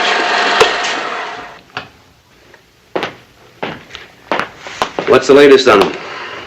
After Jamaica, he was spotted in Maracaibo. And then he disappeared right in the thin air. We kept a surveillance on the little lady, but nothing. No safety deposit box.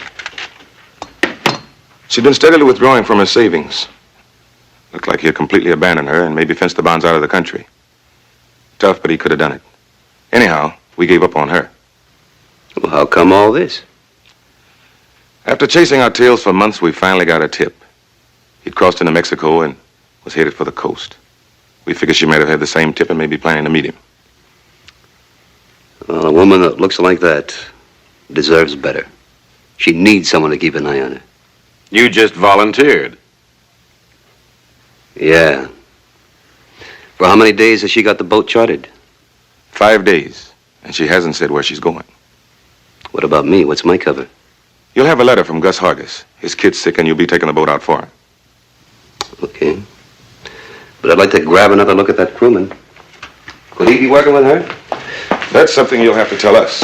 Ask me tomorrow, Ralph. I haven't checked him out yet. I'll get the lights.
My name's Ralph Schuyler. Bill March. You're the new skipper. Ouija board? No, Gus phoned. He told me you'd be aboard. How's his boy?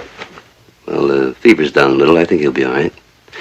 We got a passenger on board. I almost tripped over the luggage. Better get it stowed, huh? I'll get this stuff in the cooler. I'll check out the fuel.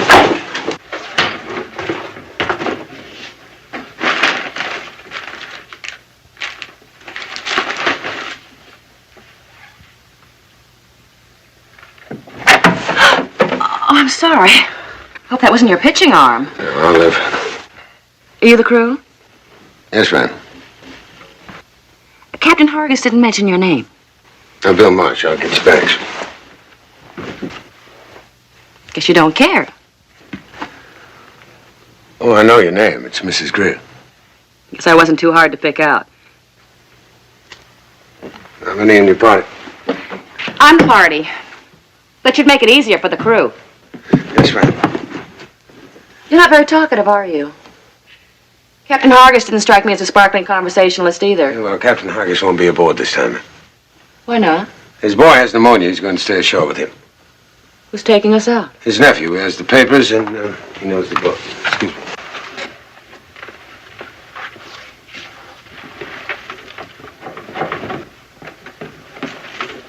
Oh, here you are. You must be Mrs. Greer. I hope. My name is Ralph Schuyler. It's a pleasure to have you aboard. I've been looking forward to it. Anything I can do for you? Well, you can weigh anchor or whatever it is you do on boats. Sure. Where do you want to head? Ensenada, the Coronados, Puerto Rosario. I've never been to Mexico. Well, we're practically on our way as soon as I finish checking out. Nice meeting you, Mrs. Greer.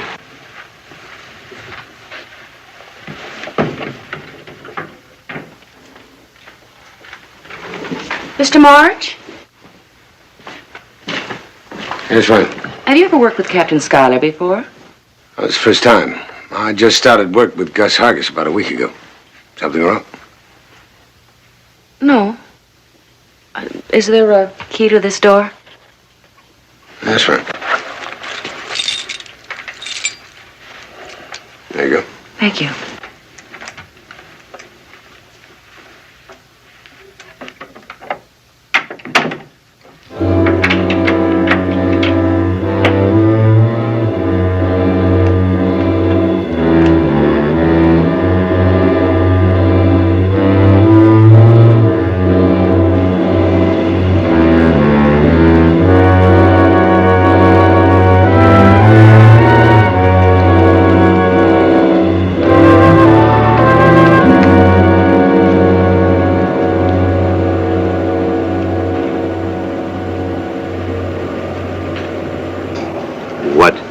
Bill March. He's a phony. No Social Security, no draft record, nothing. Real name? I don't know. That could make it tough if he's working with her. I want a positive ID. Fingerprints. That's the general idea. Well, we're about ready to shove off. How do I get him to you? Well, you'll think of something, Romeo, when you're not thinking of her. Right. Bye. Excuse me. Sorry it took so long.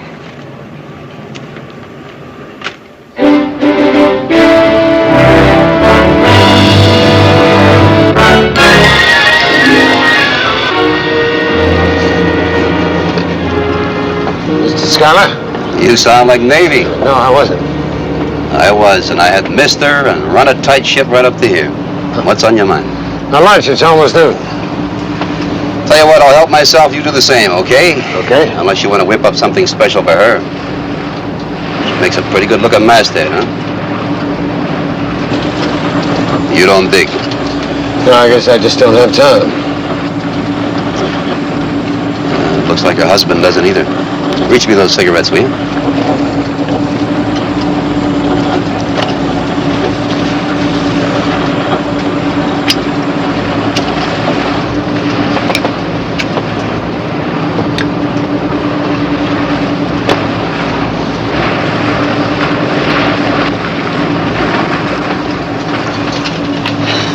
One thing about the ocean, one part looks pretty much the same as any other. We in Mexican waters yet? Well, we're about 4 hours away. Hey, Bill, you want to take this? Yeah. I'll show you.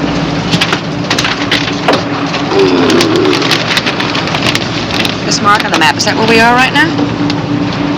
This map is called a chart, and that spot is where we were at noon. This is the border.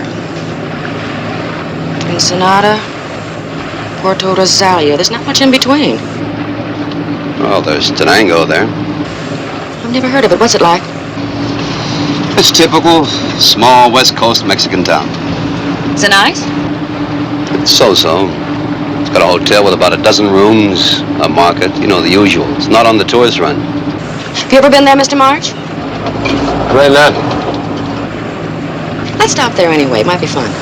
Nah, fun that isn't. It's like I told you. It's a nice, quiet place where nothing ever happens. Maybe that's exactly my idea of fun. Let's stop there. Well, with that outfit, you might shake up the town a little. Could be fun at that. Isn't it time for lunch? Yeah. Bill was about to go to work on it. I'll do it. I'll take it.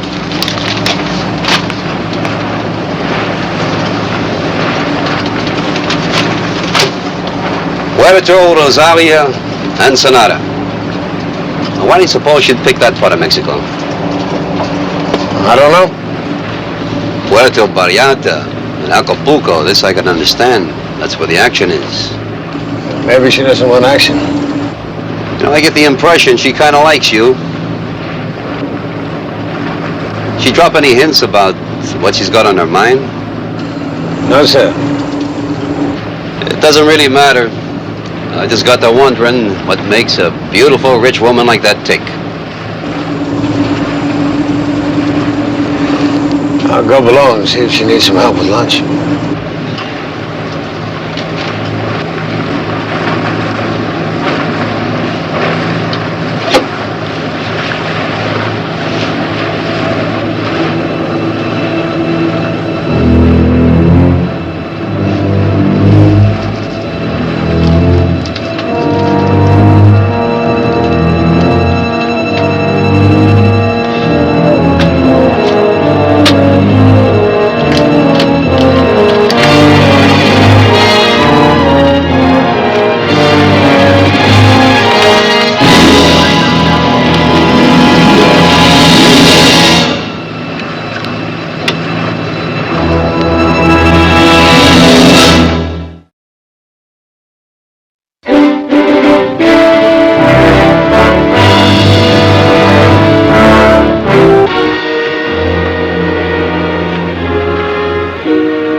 lock you up for being noisy. Something the matter? Say it. All right, Mexico. Mexico. Well, it's better than yes, ma'am. What about Mexico? Well, I think there could be some trouble. Trouble? If you're going down to see your husband. Would you slice those tomatoes thin, please?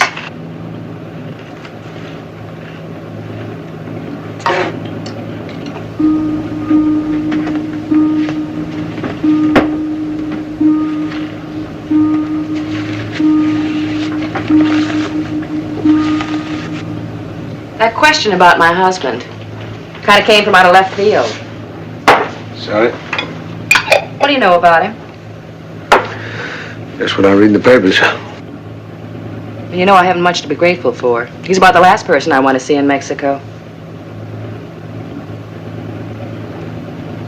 What other reason did you have for bringing up my delinquent husband, besides that uncontrollable jealousy of yours? Take the sandwich up to Ron. Bill? Yeah. You worry about you, okay? I'll worry about me. Okay.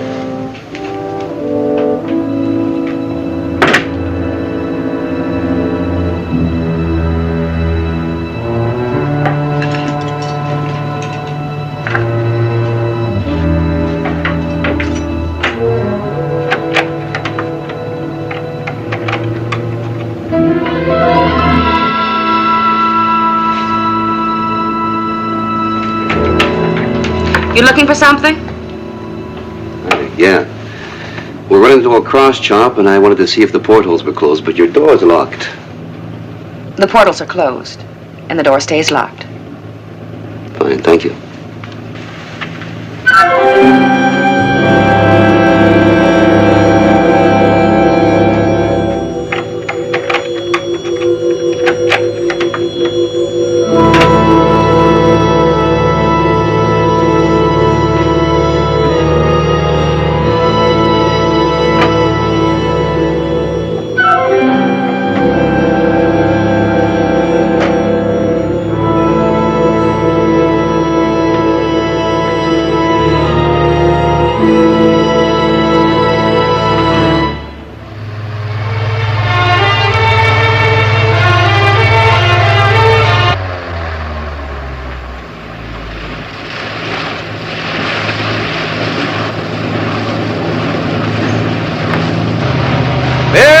You up there? Be right with you.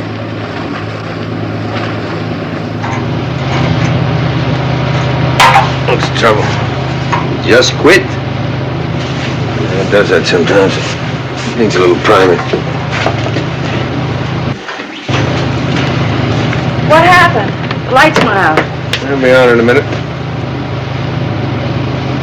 You put that over there for me?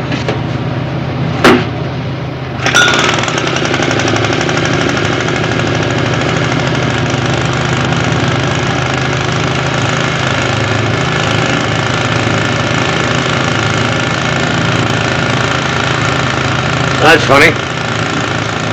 Maybe we've blown a fuse.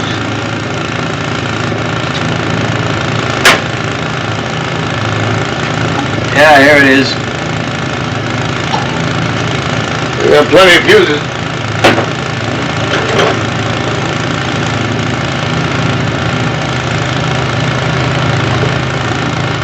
We had plenty of fuses. Well, there's no sweat. We can put in someplace and get some more. Do we have to? Want to tie up in the boat every night? Well, no, of course not. Well, we got to have running lights, and we have to have fuses. Right, it's too dangerous without running lights. Bill? I'm sorry about before. What are you sorry about? But thank you for worrying about me anyway.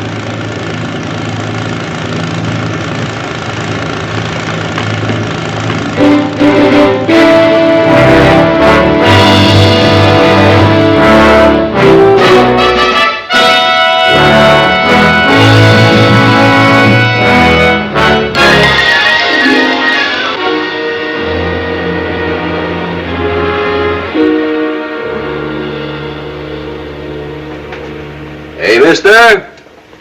Yes, sir. Hi. I'd like to use your phone collect if I can.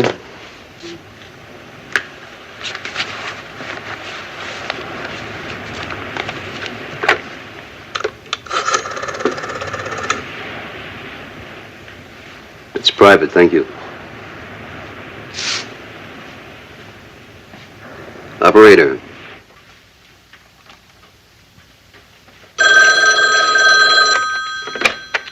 Hello. Yes, I'll accept the charges. Ralph? Mitch, I went through everything and came up empty. She's going to her husband. She's not bringing a dowry.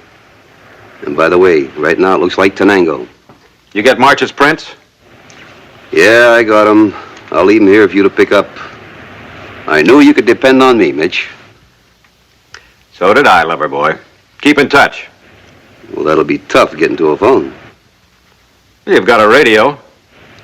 Okay, Mitch, I'll try. Mister? You through? Yeah. I want to leave this here. Somebody will be along to pick it up, okay? Okay. Thank you.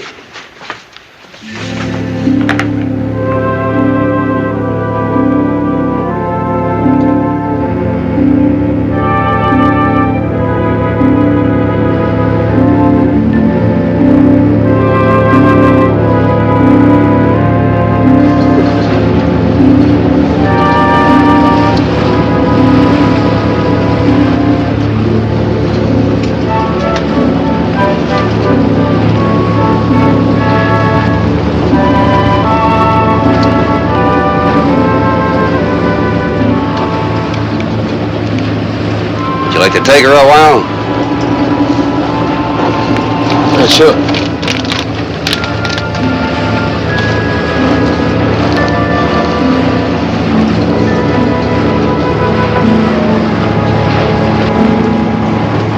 Would you like some company? No place to go, nothing else to do. All right, I'll be right back. We'll do nothing together.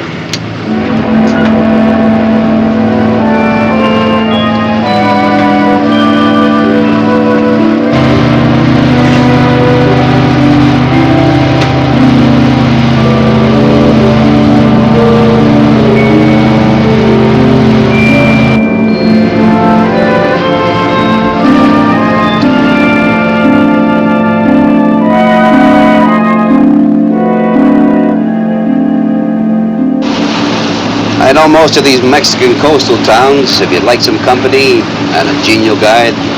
You're very kind. You sure you want to put in at Tenango? We won't find much to do there, you know. We won't? But that's why it appeals to me. Mexico's no place for anybody alone. It's getting a little rough, isn't it?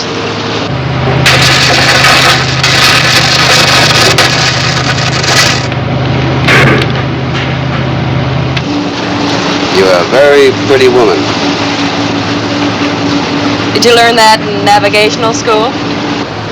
I think your husband has a bad case of stupidity. What do you know about my husband? Only that he must be a little short of brains to allow you to travel all by yourself like this. If I had a wife that looked like you.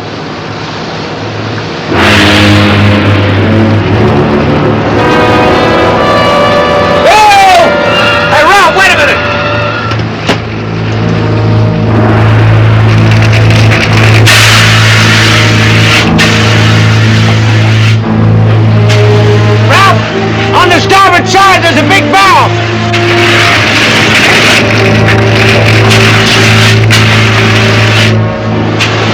You crank that boat down? I suppose so. We'll be out of there in 2 minutes. Crank it down and get out of here, do you understand?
4 hours.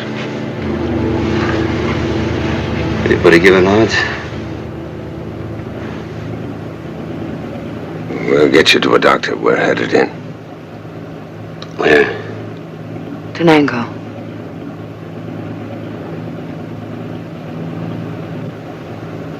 Should be there about 10 o'clock tomorrow morning. Yeah. You shouldn't have given in after me. You could have got yourself killed. How bad's it look? It's bad. Doctor will be able to tell you better.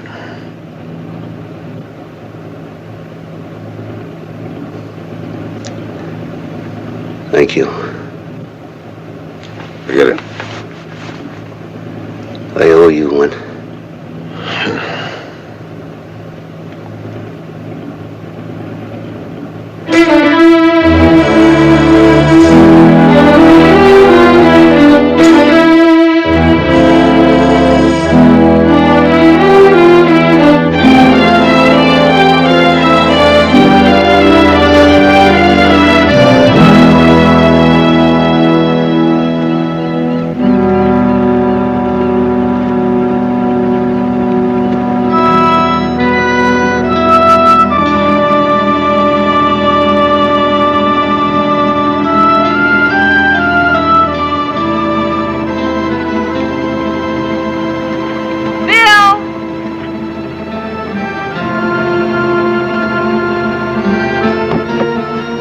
Favor? No questions? What is it? I like you, and I think I can trust you. Am I right? Well, I guess so. Would you give this to the desk clerk at the hotel, please? George Barber, or should it say Ollie Greer? I thought we said no questions. You said no questions. It's Ollie. Well, you don't carry a grudge, do you? Well, the police were sitting on my doorstep for so many months, I thought if I acted as if I weren't carrying a torch, maybe they'd go away. Did they? Eventually. But you're still carrying the torch. One of the biggest you've ever seen. He didn't do it, Bill. He was in charge, and the books were altered, and he just couldn't prove that he was innocent. Please. I love him. I have to see him. Why don't you take the letter up to the hotel? Well, somebody has to take care of Ralph. And it's better if Ollie and I aren't seen until we're on the high seas, sailing off into the sunset. That's pretty romantic, isn't it? Believe it or not, I'm a pretty romantic lady. I believe it. Okay, you take care of Ralph. I will. Mitch. Hey, Mitchell, there's been an accident. Are you okay?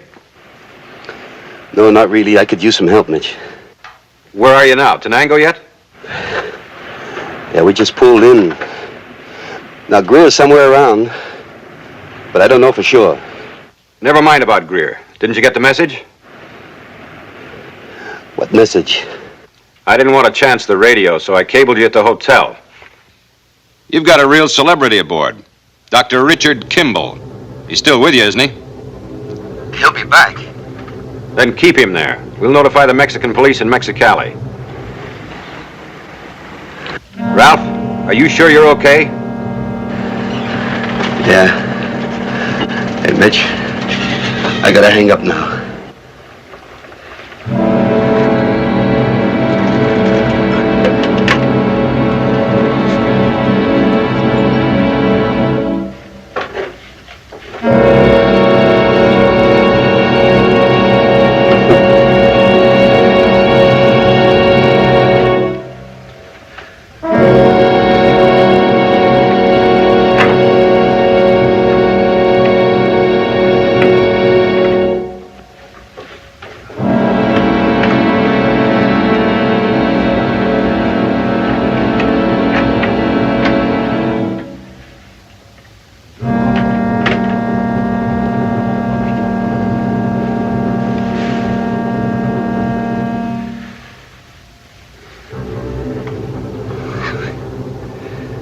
nice hands. Don't stop. It feels good. You just don't quit, do you? Not for long. How did that bandage get loose? Hope you weren't walking around. I had a nightmare. I guess I was tossing around too much. What kind of a bad dream? Well, I dreamed that I lost you forever. Believe it or not, you're sick.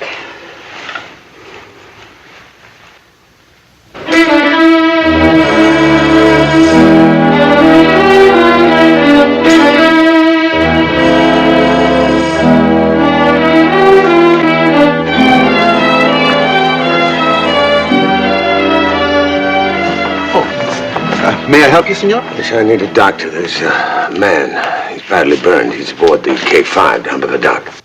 Oh, the K5. You must be Senor Schuyler. No, what? Oh, a telegram. It was phoned in for Senor Schuyler. Well, I'll take it to him. Oh, bueno, senor. Gracias. Would you take care of this? Oh, sí, Senor Barber, sí. I will call the doctor for you. Ensenada, por favor.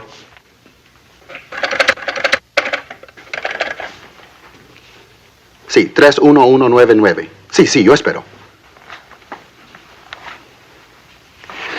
Could you, arrange for some transportation to the border? Oh, Jaime Salazar will drive you. Maybe 300 pesos. That's fine. Oh, Doctor Reyes, por favor. Oh, pues, ¿a qué horas lo espera?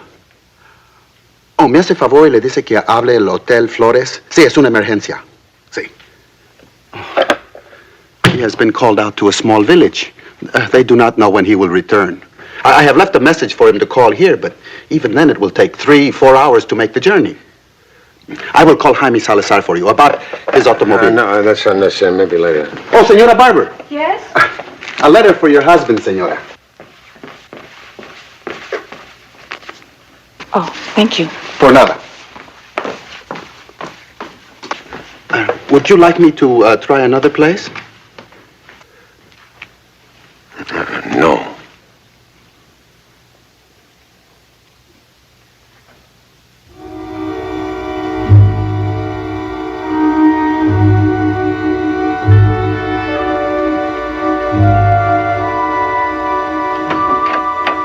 I think he's worse. Give me that ointment.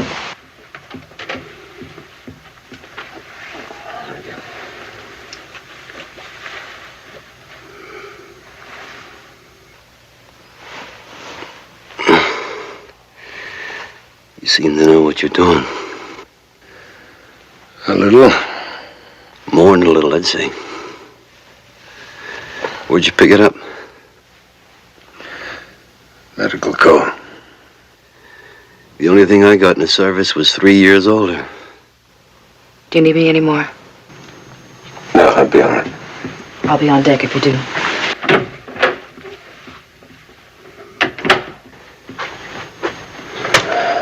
I'll be all right for a while. I think I'll go get some air. I'd rather you stayed. I'll be all right, at least till the doctor comes. The doctor I want is already here.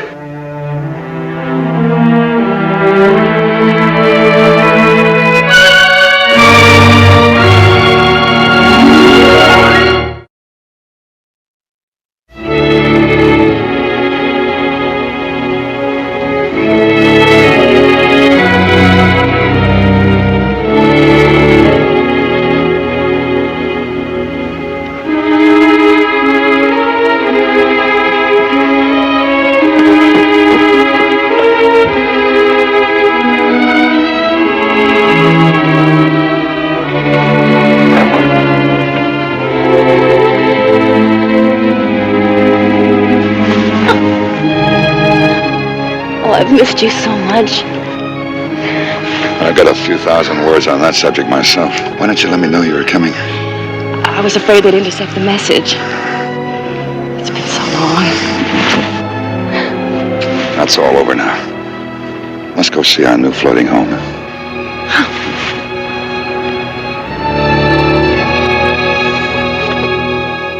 I meant it when I said I owed you one. I'm sorry it can't be now. This was at the hotel. For you. You read it. I read it. And you still came back? Well, I wasn't trained to let people die. What about your wife? Not her either. You're wrong, the courts are wrong. How'd you know about me? I got your prints, and we have your picture, a picture of this boat and Oliver Greer. Greer? That's who we're after. Him and the money he embezzled. We thought his wife was carrying it, but it looks like she's clean. Oh, it was an accident. Yeah. They happen. Yeah, they happen.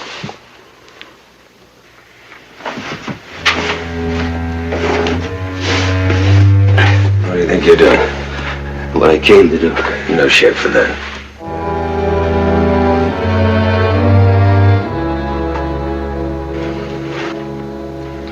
You can hardly stand up. You just go out there in front of me and keep quiet. Come on.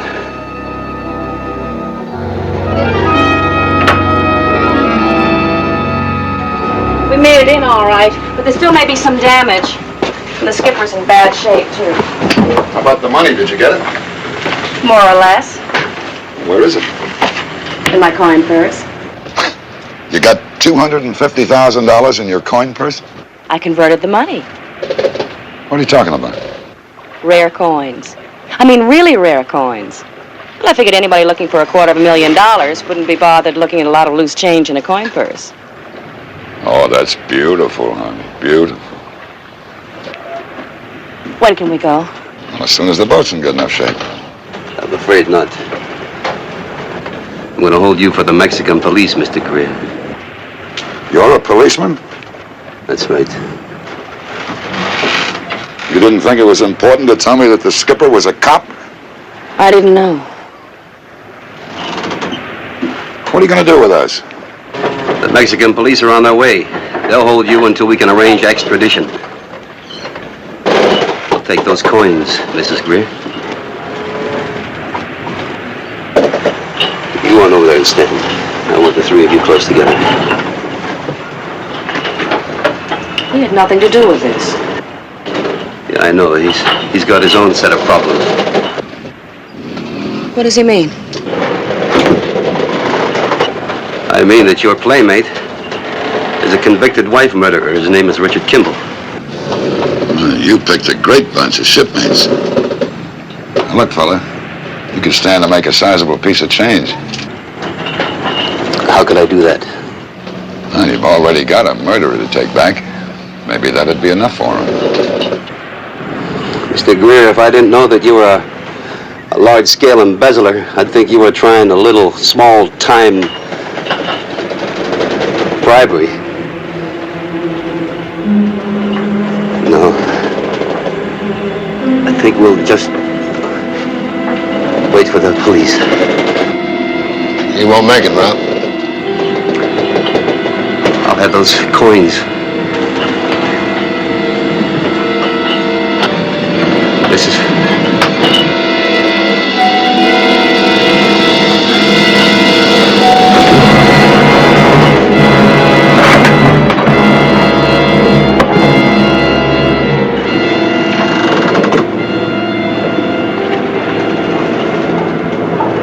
How is he? He needs blood.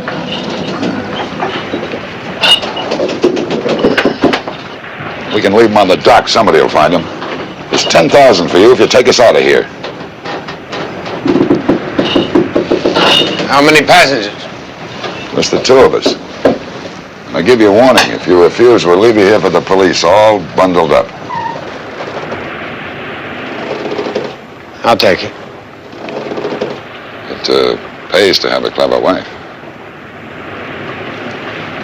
What did two of them pay?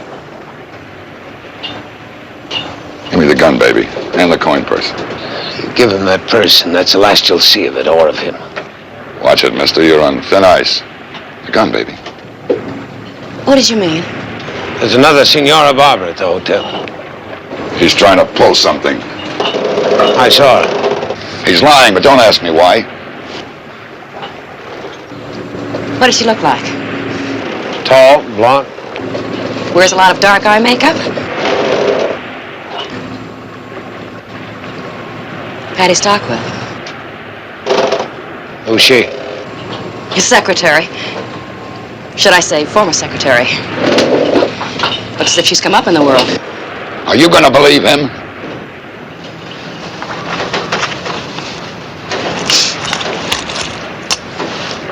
See that, Ollie?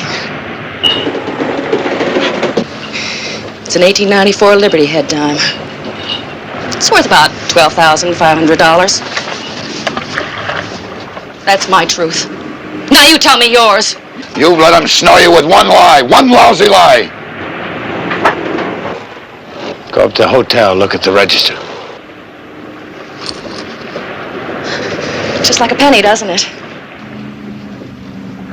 It's an 1875 Philadelphia $3 gold piece. $19,000. No! Then tell me the truth! All right, it was Patty, but it's not what you think. I just felt I owed her something. Like your name? That didn't mean anything. It was just for the hotel. She did help fix the books. You know all she did. She really stuck her neck out. Yeah, she's a great kid. Just felt that she earned a trip down here, that's all, like a vacation. Oh, Ollie. You got a heart like all outdoors. Darling, you know you're the only woman in the world for me. You mean more to me than anything. You know that. That's fine. Then we won't need these. Double-crossing.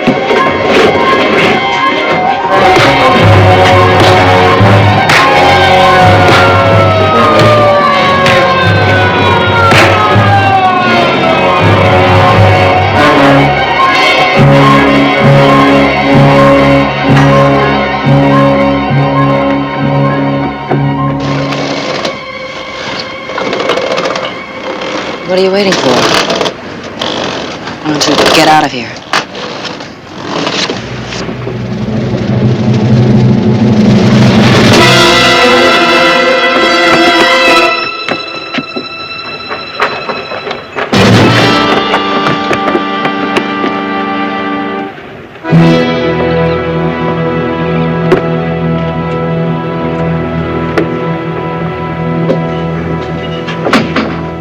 You better look after him. Pérez, atiende a ese hombre. He's a policeman, American. ¿Cómo está? Está muy grave, pero está vivo, jefe. Where is Richard Kimball? I don't know. Pérez, he hecho una llamada. Diles que creo que Kimball está por aquí.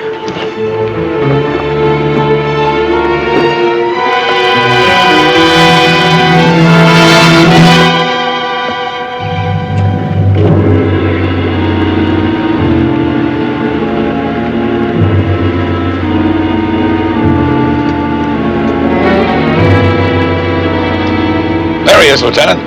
That's Kimball. Ollie. ¡Paco! ¡Dale ese hombre ahí! ¡Dale para acá!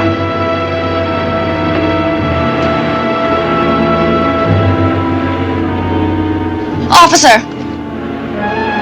You're after the wrong man. This is Richard Kimball. She's lying. You'll identify him when he comes to. Do you know what you're saying? Senor, I'm afraid you will have to come with me, huh?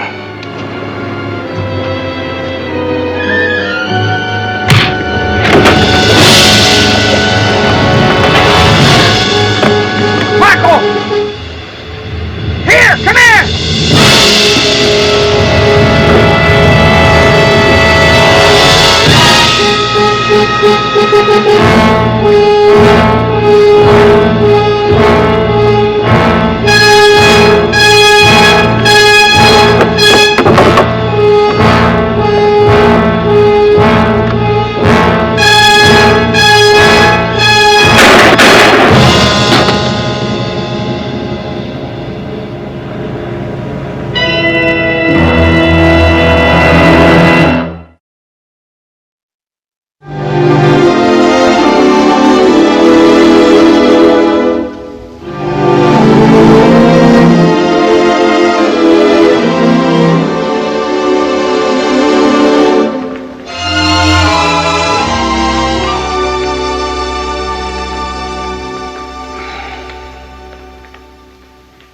Mr. Schuyler. I am Teniente Calderon. I think you will be happy to know that we have your Dr. Kimball here for you. Where? He's right here, senor.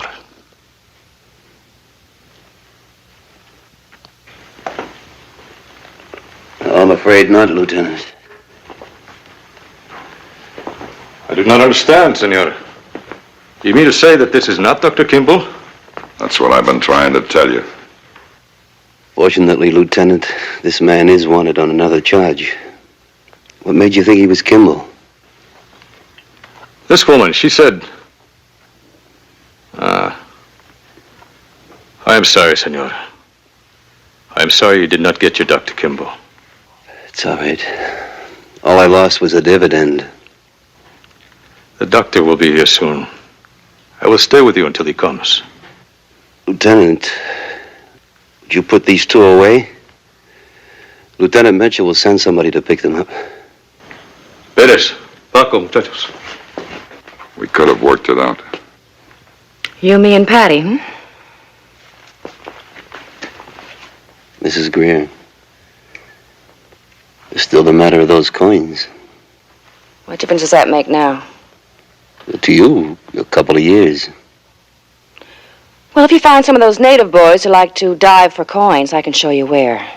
Mrs. Greer, I'm sorry Tenango didn't turn out to be as much fun as you thought it would be. Me too.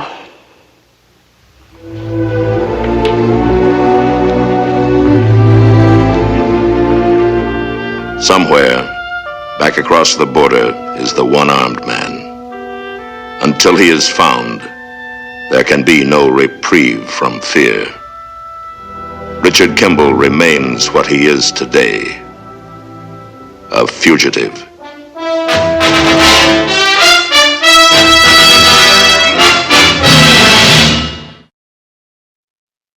To change his identity, to toil at many jobs, freed him to search for a one-armed man he saw leave the scene of the crime, freed him to run before the relentless pursuit of the police lieutenant obsessed with his capture.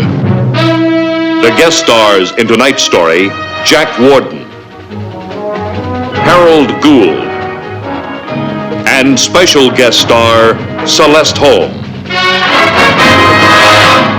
Tonight's episode, Concrete Evidence.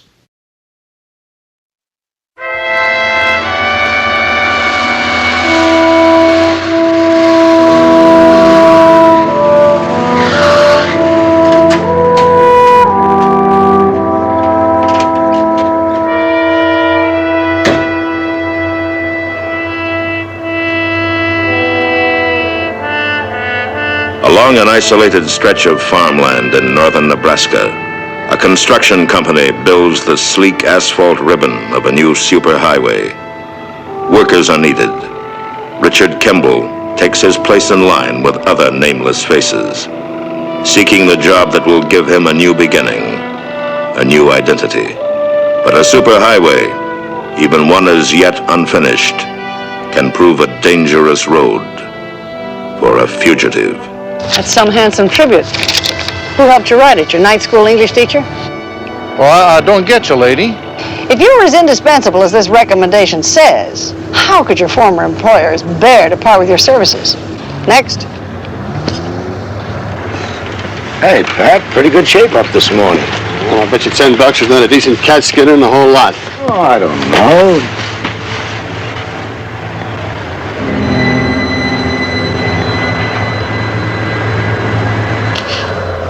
Better inventory that last shipment of steel. Looked a little light to me. Any short changing going on, I want to be on the dispatch end. Okay, Pat.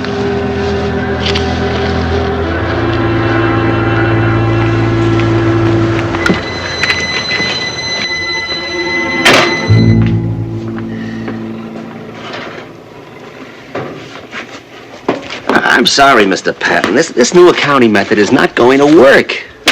Nebs, at least once a day you shuffle up to me announcing that something just ain't gonna work. And at least once a day I assure that it is gonna work. Just save yourself the trip, huh? Run it profile those wanted posters the sheriff dropped off last week. Well, I filed him under P for police. Well, it could be under C for cops or L for law. Or V for villain. How am I supposed to know?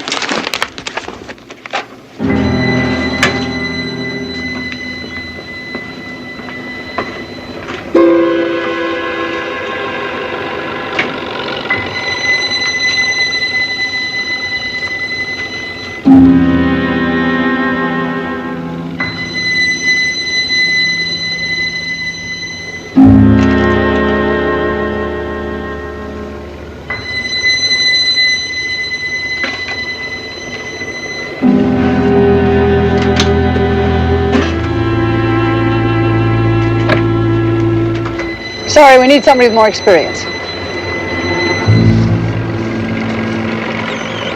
Hey, you!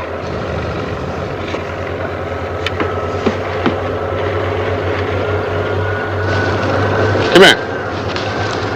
What's wrong with it? No experience. Well, we need cat skinners. He can learn, can he? What's your name? Dexter. Sign him up. Thank you. Don't worry, you'll earn your keep. Fill out this application.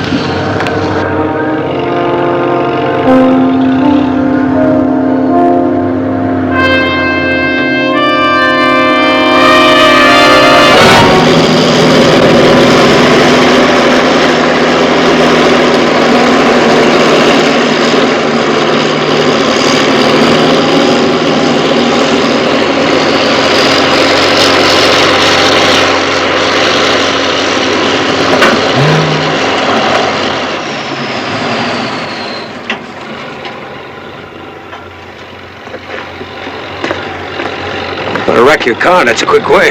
Let's not waste each other's time. My name's Kraler. I'm just a simple, easygoing little town manager who presently finds himself with a very big problem. What has that got to do with me? Anybody tell you where the town limits of Coleman are staked out? Not that I remember. Well, just try beyond that hill back there, where you plowed under a taxpayer's fence. No, I'm only following orders. Oh, whose orders?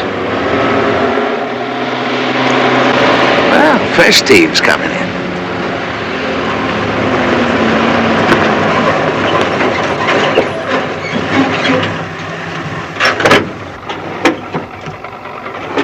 Oh, Tom, what are you doing out here in the boondocks? Come on, I got a bottle of bourbon over my office. Your lad here just ripped up 60 yards of private pasture fencing inside the Coleman city limits. Now, we've been just discussing whose fault it is. Oh, now, come on, Tom. You can't lay a roadbed without accidentally ripping up a few fence posts. He claims he had instructions. Is that right?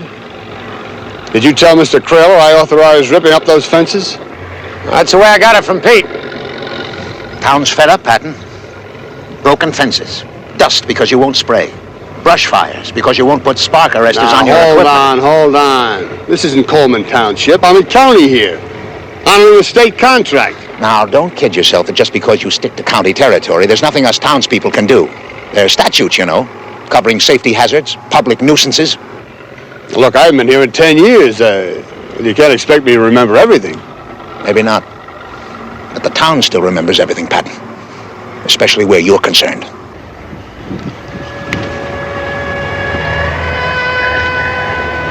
Dexter, isn't it? That's right. You been with the company how long? About 4 days. I'll draw your pay. I never authorized ripping down fences. Just leave that cat where it is. Get your gear and clear out.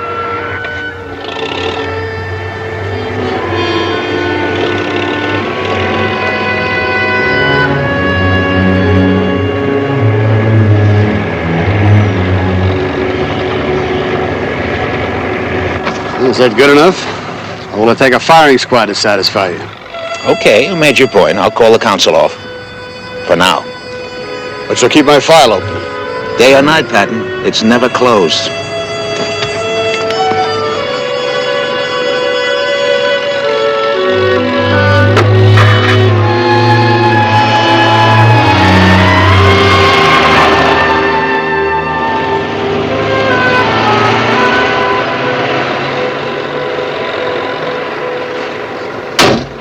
I'll get Pete to fix that fence. Did I ask? Ooh, Pat. That's what I get eating in those ptomaine traps. Well, you know there's a good restaurant in Coleman. Anders, remember? Yeah, if you like strychnine in your coffee. Forget I mentioned it. I'm sorry. Have Pete get on those fences, huh? Well, there's always soap. Company can't afford it. Now, how do you know the company can afford? You've been nosing around those books again, huh? Now, how many times do I have to tell you that's Nebbs' job? If I wanted you to do it, I wouldn't have hired him. Now, do I make myself clear? Don't you always?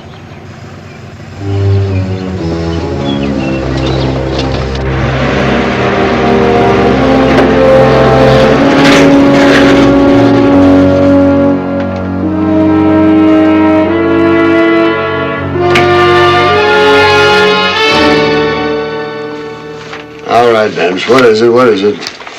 $9,000 worth of past due invoices from Consolidated Materials. So? We don't have the cash balance in that account to pay. Well, I'll stall them. I did. They've given us 5 days to make good. And then they start attachment proceedings against the motel. Motel? Now, look, they can't do that. They can and will if we don't pay these invoices. Now, Mr. Patton, if I might make a suggestion... Well, look, the Grandview job. Hold up payment on the suppliers. Mr. Patton, you don't understand. You're just borrowing from Peter to pay Paul. It won't work. It will work. It's called juggling. You just keep the balls in the air, that's all. You can defy the law of gravity, Mr. Patton, but you cannot repeal it. Sooner or later, the balls come tumbling down. And there's another thing. Miss Saunders. What about her? Well, she has to initial all requisitions, countersign all checks, okay any transfers. You mean she still hasn't got the message? Pearl! Now, stay here, Nebbs. Let's get one thing straight, huh? Anything Nebbs does, he's got my full authority. Is that understood? Even when it verges on a felony? That's my lookout. Now, is there anything else on your mind? Yes, there is. Why is it that everything relating to the motel is being kept under lock and key? Why am I being forbidden even to look at the blueprints? Where's he going? Who? Dexter. Well, you told me to pay him off. Not with Facrela's benefit. Can't you do anything right?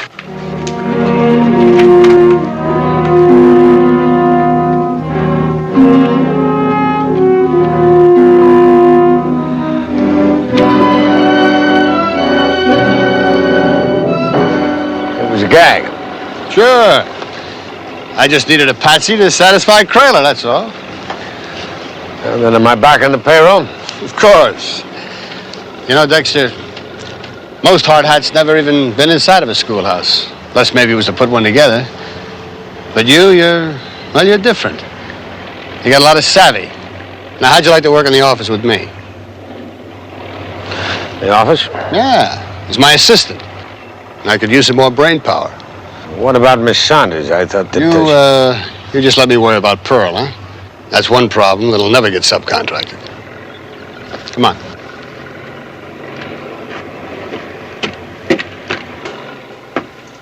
I hope you're not giving her claustrophobia, Nebbs.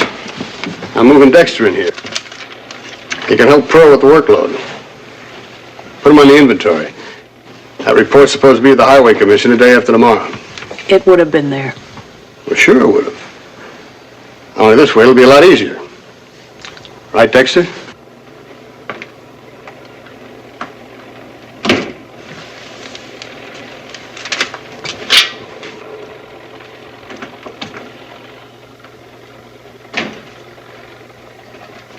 Without even consulting me? Why? Just answer me. Why? Look at yourself. You wound up tied in a drugstore watch. The shape you're in, it's a wonder you can even make out a payroll. That's not the real reason. You're up to something. I don't know what it is, but something. So what do I am? Anytime you don't like it, you can stay home. The money still keeps coming in. You know I can't do that. I don't play the game, Pearl. I am.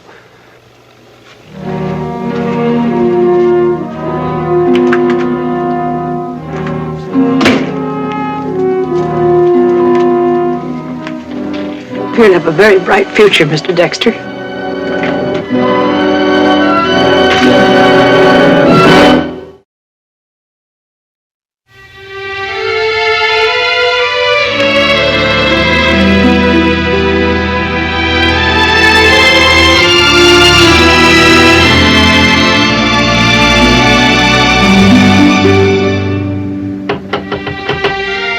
Come in.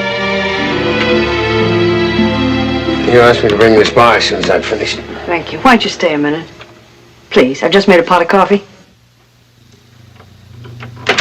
Good.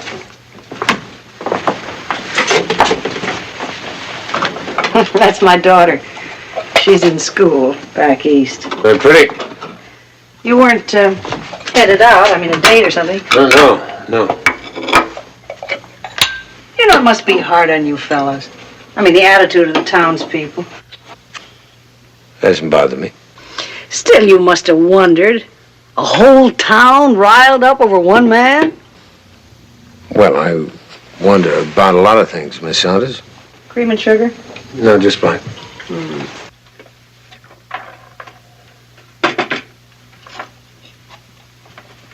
Thank you. You're an odd one, Dexter. You got something going for you. Keeps you together somehow. But your motor's always idling. Miss Saunders, 21 years Pat and I have been together. These pictures are my scrapbook. All of them projects we've shared together. You got something going for you. And this is mine. I know you resent me. I think I know why. But I'm not here to take your job. I'm not here to squeeze you out. It's Pat's decision. If it wasn't me, it'd be somebody else. And I deal with him, too. Okay. I think it's late. It's not that late. You're here. You might as well stay and listen. Well, all right, I'll listen. There's a job opening up at the Southern Construction Company down in Bellingham. I know the boss. I'm sure if I asked him, he'd give you the job as assistant foreman. I wouldn't last more than a week, you know that. Try. No, Pat's been good to me. Pat. I'll tell you about your precious Pat. There's one picture missing from this collection. A theater. A neat little job we built 10 years ago in Coleman. That's his hometown. Yeah, you didn't know that, did you? The walls caved in a month after it was finished. It was a Saturday morning cartoon show. 3 children were crushed. And some others were maimed and crippled. You still listening? I'm listening. A lot of substandard concrete went into those theater walls. Intentionally? According to the courts, no. He was operating within the legal limit. Barely. The manslaughter charge was dismissed. But you didn't agree with the verdict? No, I don't. But I want to be sure. One day he's going to betray himself, and I want to be there when it happens. Why do you care so much? Because I was indicted right along with him. We were both crucified by that town. What's his company? It's our company. Still is. We both signed the incorporation papers. Mr. and Mrs. Alex Patton. Surprised? I thought you might be. We're not exactly the ideal couple. But then we haven't lived together for 10 years. Take the job, Dexter. I have a lot of hate in you. How do you live with it? Day at a time?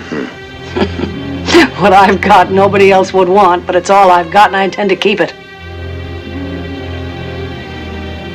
You got the wrong man. I stopped being judge and jury a long time ago. I can't help you. Dexter, I'm warning you.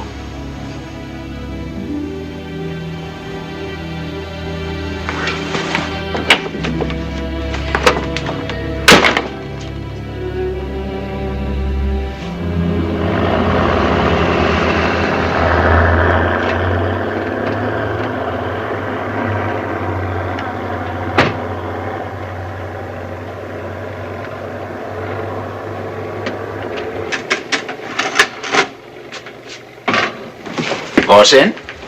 To you, Mr. Crater, always. Oh, that's funny. You know, you look just like a fellow who used to work here. Oh, hello, Tom. Come on in. Dexter, check with me when you finish that, huh? Wow. What brings you here? Decided to take me up on that drink, huh? Smile for everyone. Handshakes all around. Pack it up, Patton. I'm on a sugar-free diet. By the way, how come when you fire a man, he doesn't stay fired? Oh, come on now. You didn't come here to talk about Dexter, did you? That's right, I didn't. You look like a man with trouble in your pocket. Not my pocket, Patton. Yours. My office just dug up a bit of information about the new motel under construction in Coleman. Motel? Hmm? Big one. Expensive. Seems an outfit called Fair Play Construction is handling the job. Fair Play? I never heard of them. Must be a new operation. Brand new. As a matter of fact, it incorporated just to build the motel. Checking into it, whose name do you suppose we discovered on the incorporation papers? What they do, pass a new law against private enterprise? You're slipping, Pat. You're really slipping. You'd have to be simple to figure you could carry it off without somebody tumbling. Oh, I knew it'd leak out sooner or later. Fair Play was just my way of, well, postponing the inevitable. You expect me to buy that? Patton, I want to know why. I want to know why you're building a luxury motel in a town that's too small to fill it. And on a lot that's nowhere near a major highway. Well, maybe I just like peace and quiet. Maybe you like bankruptcy, too.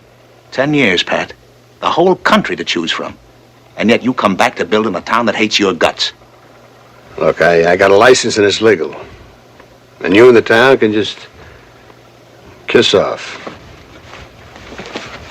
Got a present for you, Patton. Stop work order.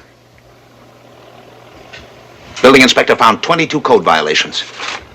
Oh, he had to dig pretty hard to find some of them, but we can make that order stick, Pat, if we have to bring in the state militia to do it.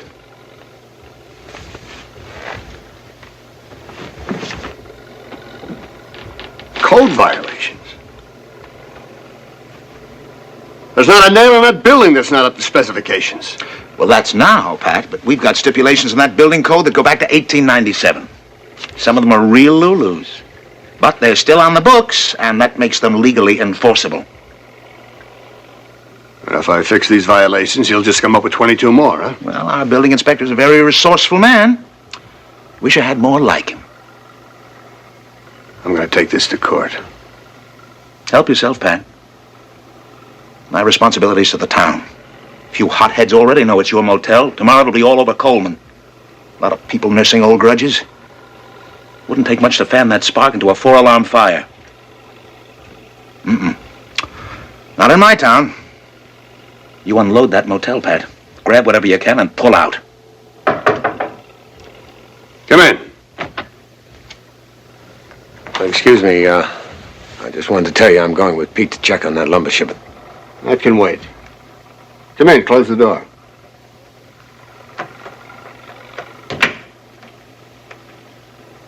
Dexter, you remember Mr. Kraler, don't you? Came in here making all kinds of noisy threats. But he's going to leave very, very quietly. You playing more games, Pat? Now, you don't honestly think I'd be stupid enough to put that kind of money into a motel, do you, without protecting myself against exposure? It's a photostatic copy. The original's in my safe deposit box.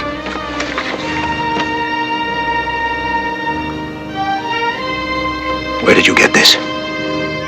Well, does it matter? I mean, does it really matter?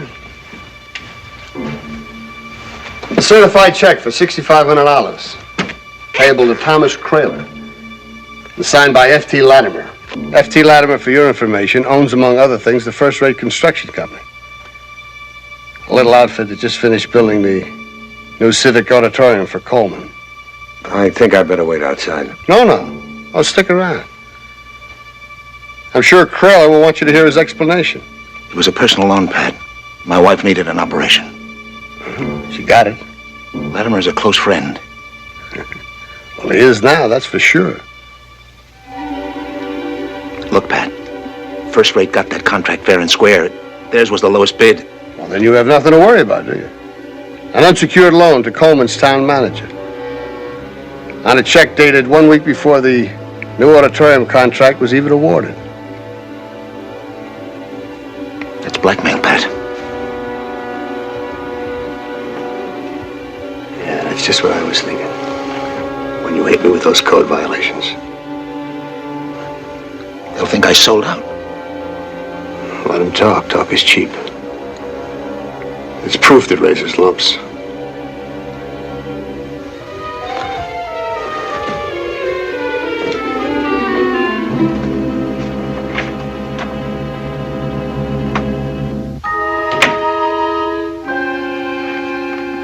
Now, let's wait it gets done, Dexter. Is that what you wanted me for? No, I just wanted to tell you what happens to a minnow when he strays into a shark tank. That motel is the most important thing in my life. And it will get built. If I have to chop down 100 trailers to do it.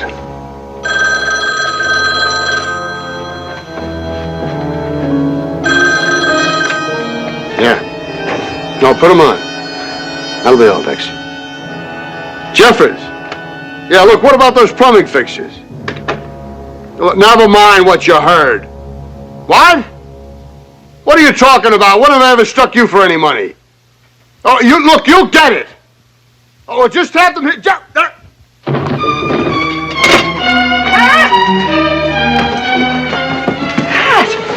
all right. Come on. I just fell down. I can get up by myself. Get out of here, Pearl. Come on, get out, get out. I'm all right. Dexter.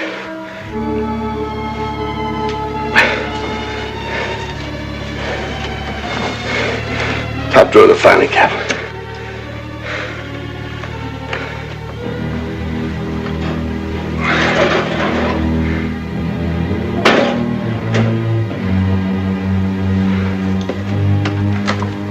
There's everything in there but a resuscitator. I'll get one tomorrow if you think I need it. That's it, give me one of those pills.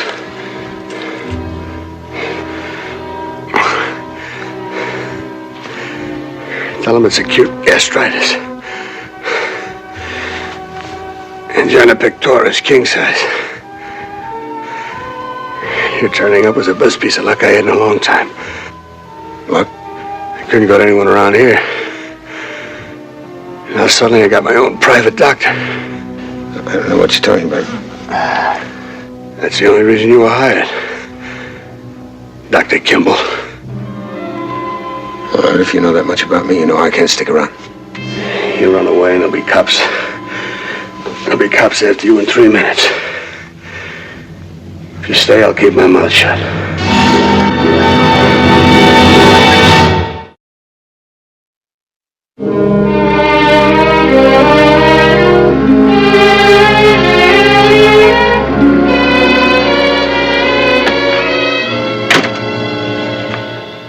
All right, what's so important that I had to leave the office? I want out. What? All the way. What do you mean? First Nebs, then Dexter. What's left for me? Oh, what do you want? Out, that's all. I'm just plain tired. I just can't put up with everything any longer. Look, now, come on. It's just... Look, it's the motel. It's bending us all out of shape. Now, just hang on till it's finished. Things will be different. You'll see. It's not the motel. It's us, Pat and Pearl. It's every day another choice of weapons. Every day another beachhead. Well, baby, that's the way the contract reads. Nobody slipped anything into the fine print. We picked our punishment 10 years ago. We laid all the ground rules. Up until now, no one's hollered foul. Well, that's just the way it is. I want to collect my time. Look, there's going to be a lot of papers to sign, certainly, legalities. Half of it's yours. It always has been, and it always will be. No. I want a period on this sentence. No more profit and loss statements. No more invoices to sign. No more us.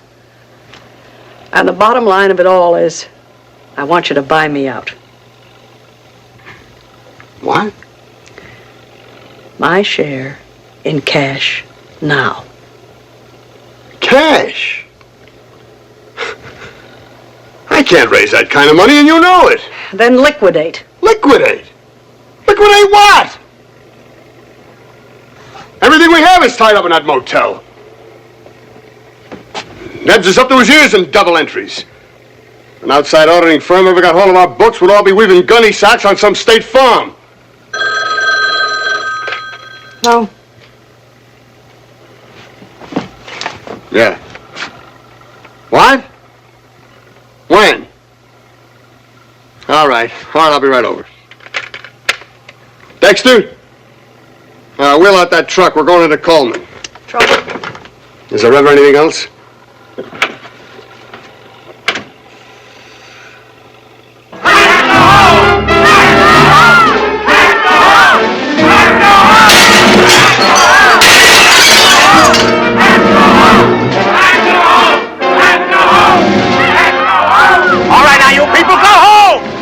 Where's Patton? Is he afraid to come out? He's not here. Now break it up. Move out. Let's put this motel in a garbage dump where it belongs. Go ahead. Now break this up. Now go on home, all of you. We don't want any trouble. Now go on. Beat it. Get out.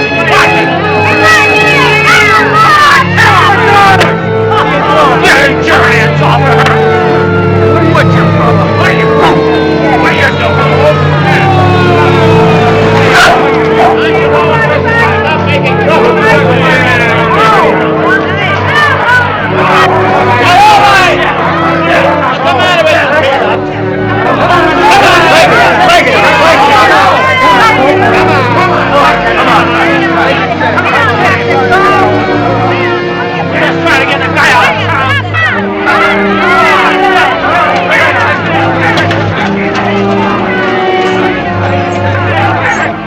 Police. Wait in the motel.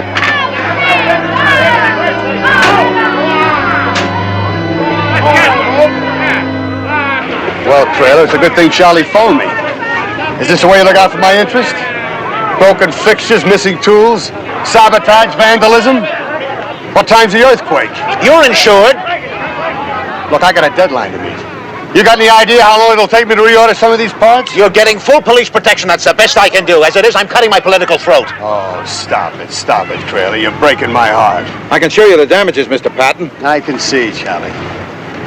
I can see. I got eyes.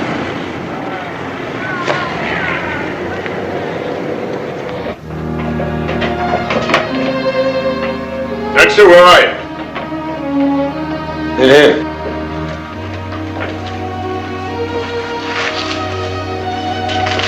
You know, this doesn't look like any motel I've ever seen. Rooms are rooms. Could be a hospital.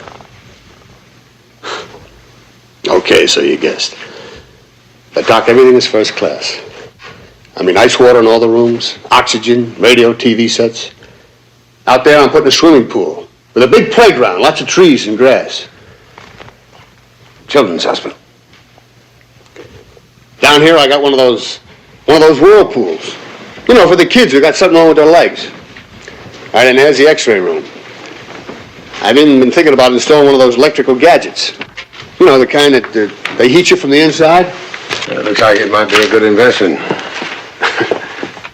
Investments are supposed to make money. Even with tax write-offs, I stand to be $200,000 in the red. I know at first, but after you sell it, you'll be all right. Sell it? Oh, no. No, this is a gift. To the town. I see. What? Well, Pearl told me about the movie theater. What else she tell you? Enough. I don't understand the secrecy. You're gonna do the town a favor. Why don't you tell it the truth? I'm not doing this just for the town of Coleman. For that one decent night's sleep I haven't had in 10 years. Pearl told you about the theater. Did you say anything about our daughter, Melanie? No, but I saw her picture. She's very pretty. Yeah. She's in a school in the East. At least we like to call it a school. Actually, it's a place for mentally disturbed children. She's 21 now, and she's still there. I'm sorry, I didn't know. You got any idea what happens to an 11-year-old child when she sees three of her schoolmates killed in a building her father built? She was at that matinee. Same audience. Nothing happened to her. Wasn't even bruised. Not so you can see anyway, but overnight there was a change. Everything changed. Pearl, Melanie, me. Everything. Why don't you tell Pearl about this hospital? You still don't see it, do you, Kimball? Up until now, I've at least enjoyed the benefit of the doubt. It's the one thing that held me and Pearl together like a piece of frayed twine. Kept my child from hating me. Well, this hospital is just like a signed confession. Well, then you were guilty. Much guilt. The law says one thing, conscience says another. Only your conscience can build a stronger prison. The day Pearl finds out about this hospital, that's the day that twine snaps. Well, she's going to find out. You can't keep it from her forever. I ain't got forever, Doc. Just keep me on my feet one more month. That's all I ask. What makes you think you have a month? You'll see to that. That much you owe me. Why? Because you didn't turn me into the police? That's right. Look, Kimball, I never even asked you if you were guilty or not. Well, I kind of wished you had.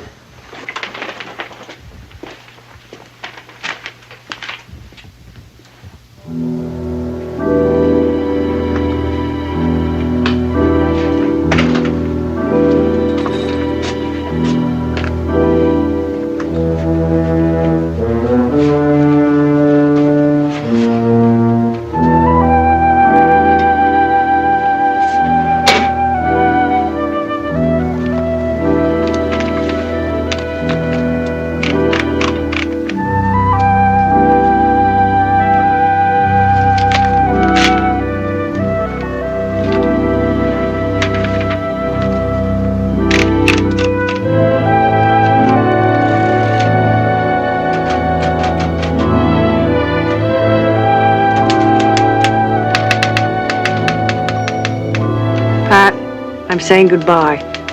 Nothing from nothing is nothing. That's what I'm taking. That's what I'm leaving behind.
Come on, get them rolling.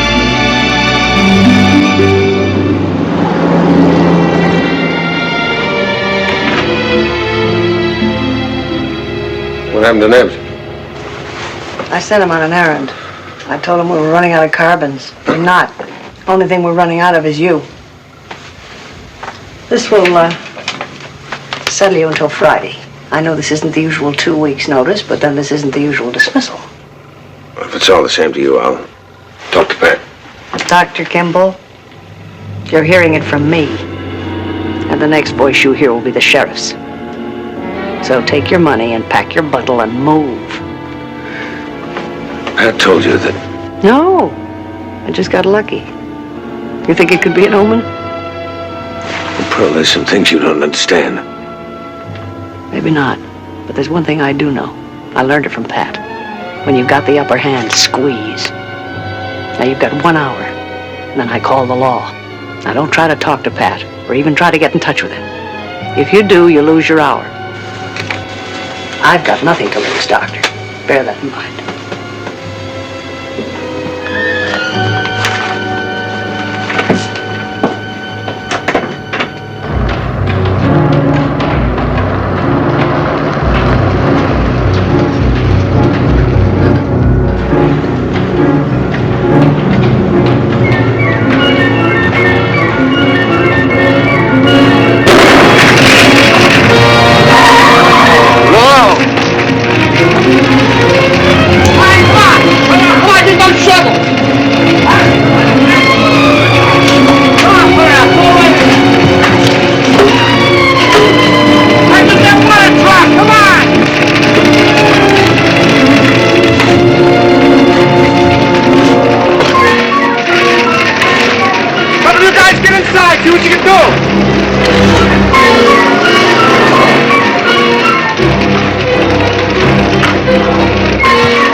Initial these for me, will you, Pearl? Pat's over at the motel. Steve Dexter gone yet? Oh, he's packed up okay, but right now he's talking to Pat on my phone. Hey, who said he could use my truck? He's probably going over to see Pat at the motel. Here, Pete. I'll finish these up later. Right now I have something more important to do. Okay, Pearl.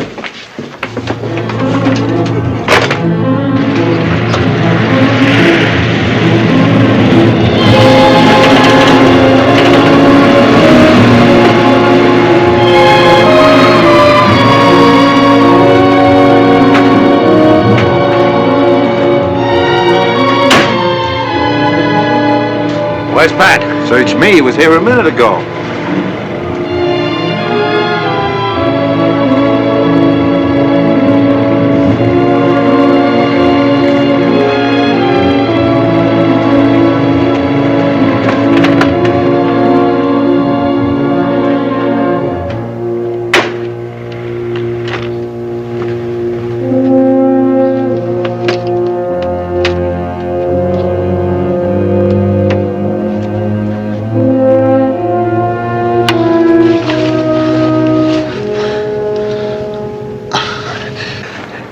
That should ease the pain. Here. Breathe in slowly. In and out, breathe in slowly. That's it.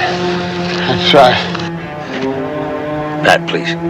These kids never had a chance. War caved right in. Don't talk, Pat. That's right. You gotta square it. You gotta square it with Melanie. These kids. Pearl. Please, Pat.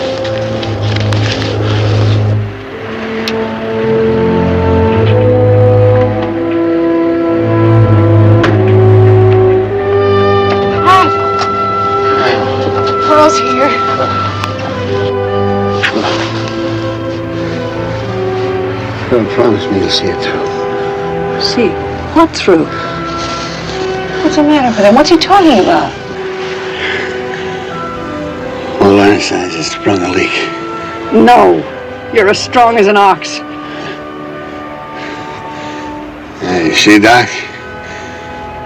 You tell her there's salt in the ocean, she gives you an argument. You're strong, Pearl. You were always as strong.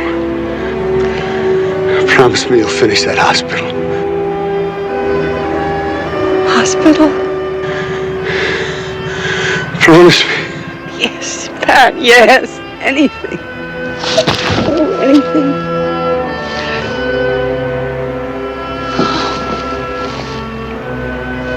No. No.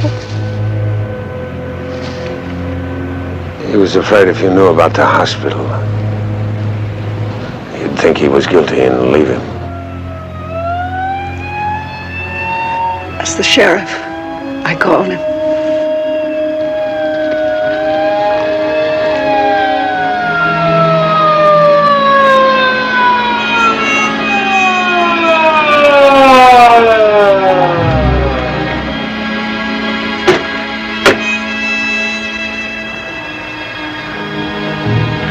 Well, he's not in that bunch. I'll check the inside. You go around back.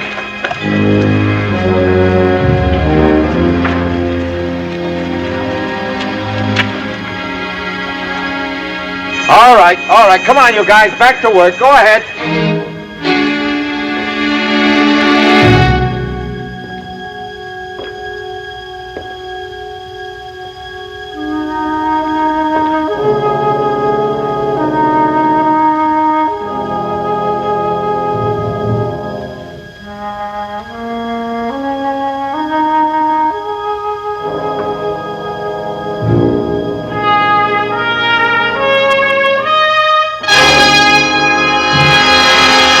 Miss Saunders?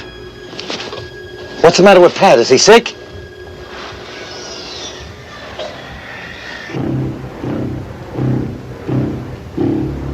Hey, Miss Saunders. It's Steve Dexter. Are the cops after him? Charlie, get in my car. Go for the doctor as quick as you can. Well, I can use the phone, right? Just do as I say. Yes, ma'am.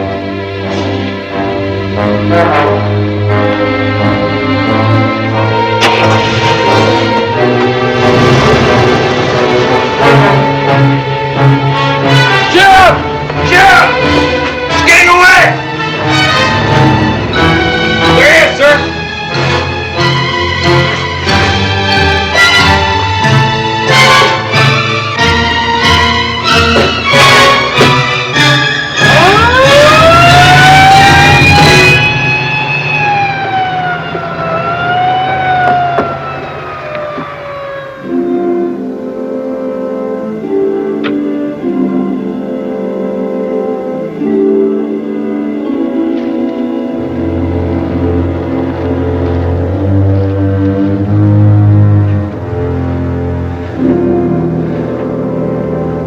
Promised to build a hospital.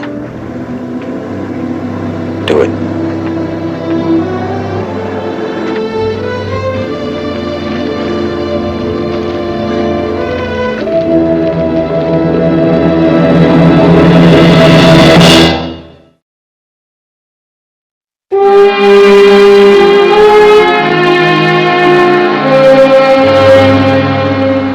I want you to clear all the debris out of there by tomorrow morning. Oh, and replace all the windows. You know, it seems to me that you could have let us know that it was only one of your workers using your car. Well, at the time, I had more important things on my mind. I appreciate that fact, but chasing down your car is what gave Kimball every opportunity needed to make his getaway. I'm sorry, Sheriff. Tell Pete I want the electrician here tomorrow morning. It's apparent you're greatly concerned, Miss Saunders. Mrs. Patton, Sheriff, if it's all the same to you. Pearl?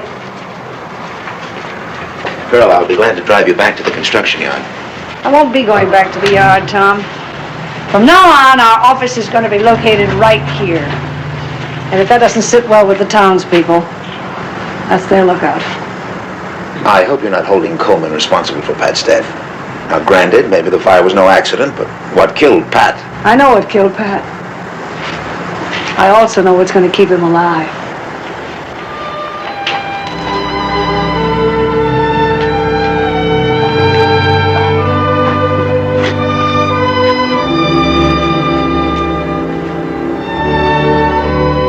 A fugitive gropes his way into a small corner of darkness, hoping for sanctuary from the relentless force that eternally pursues him. Now thrust once again into the harsh, inquisitive light, Richard Kimball must run, searching for the elusive place where a new life can commence.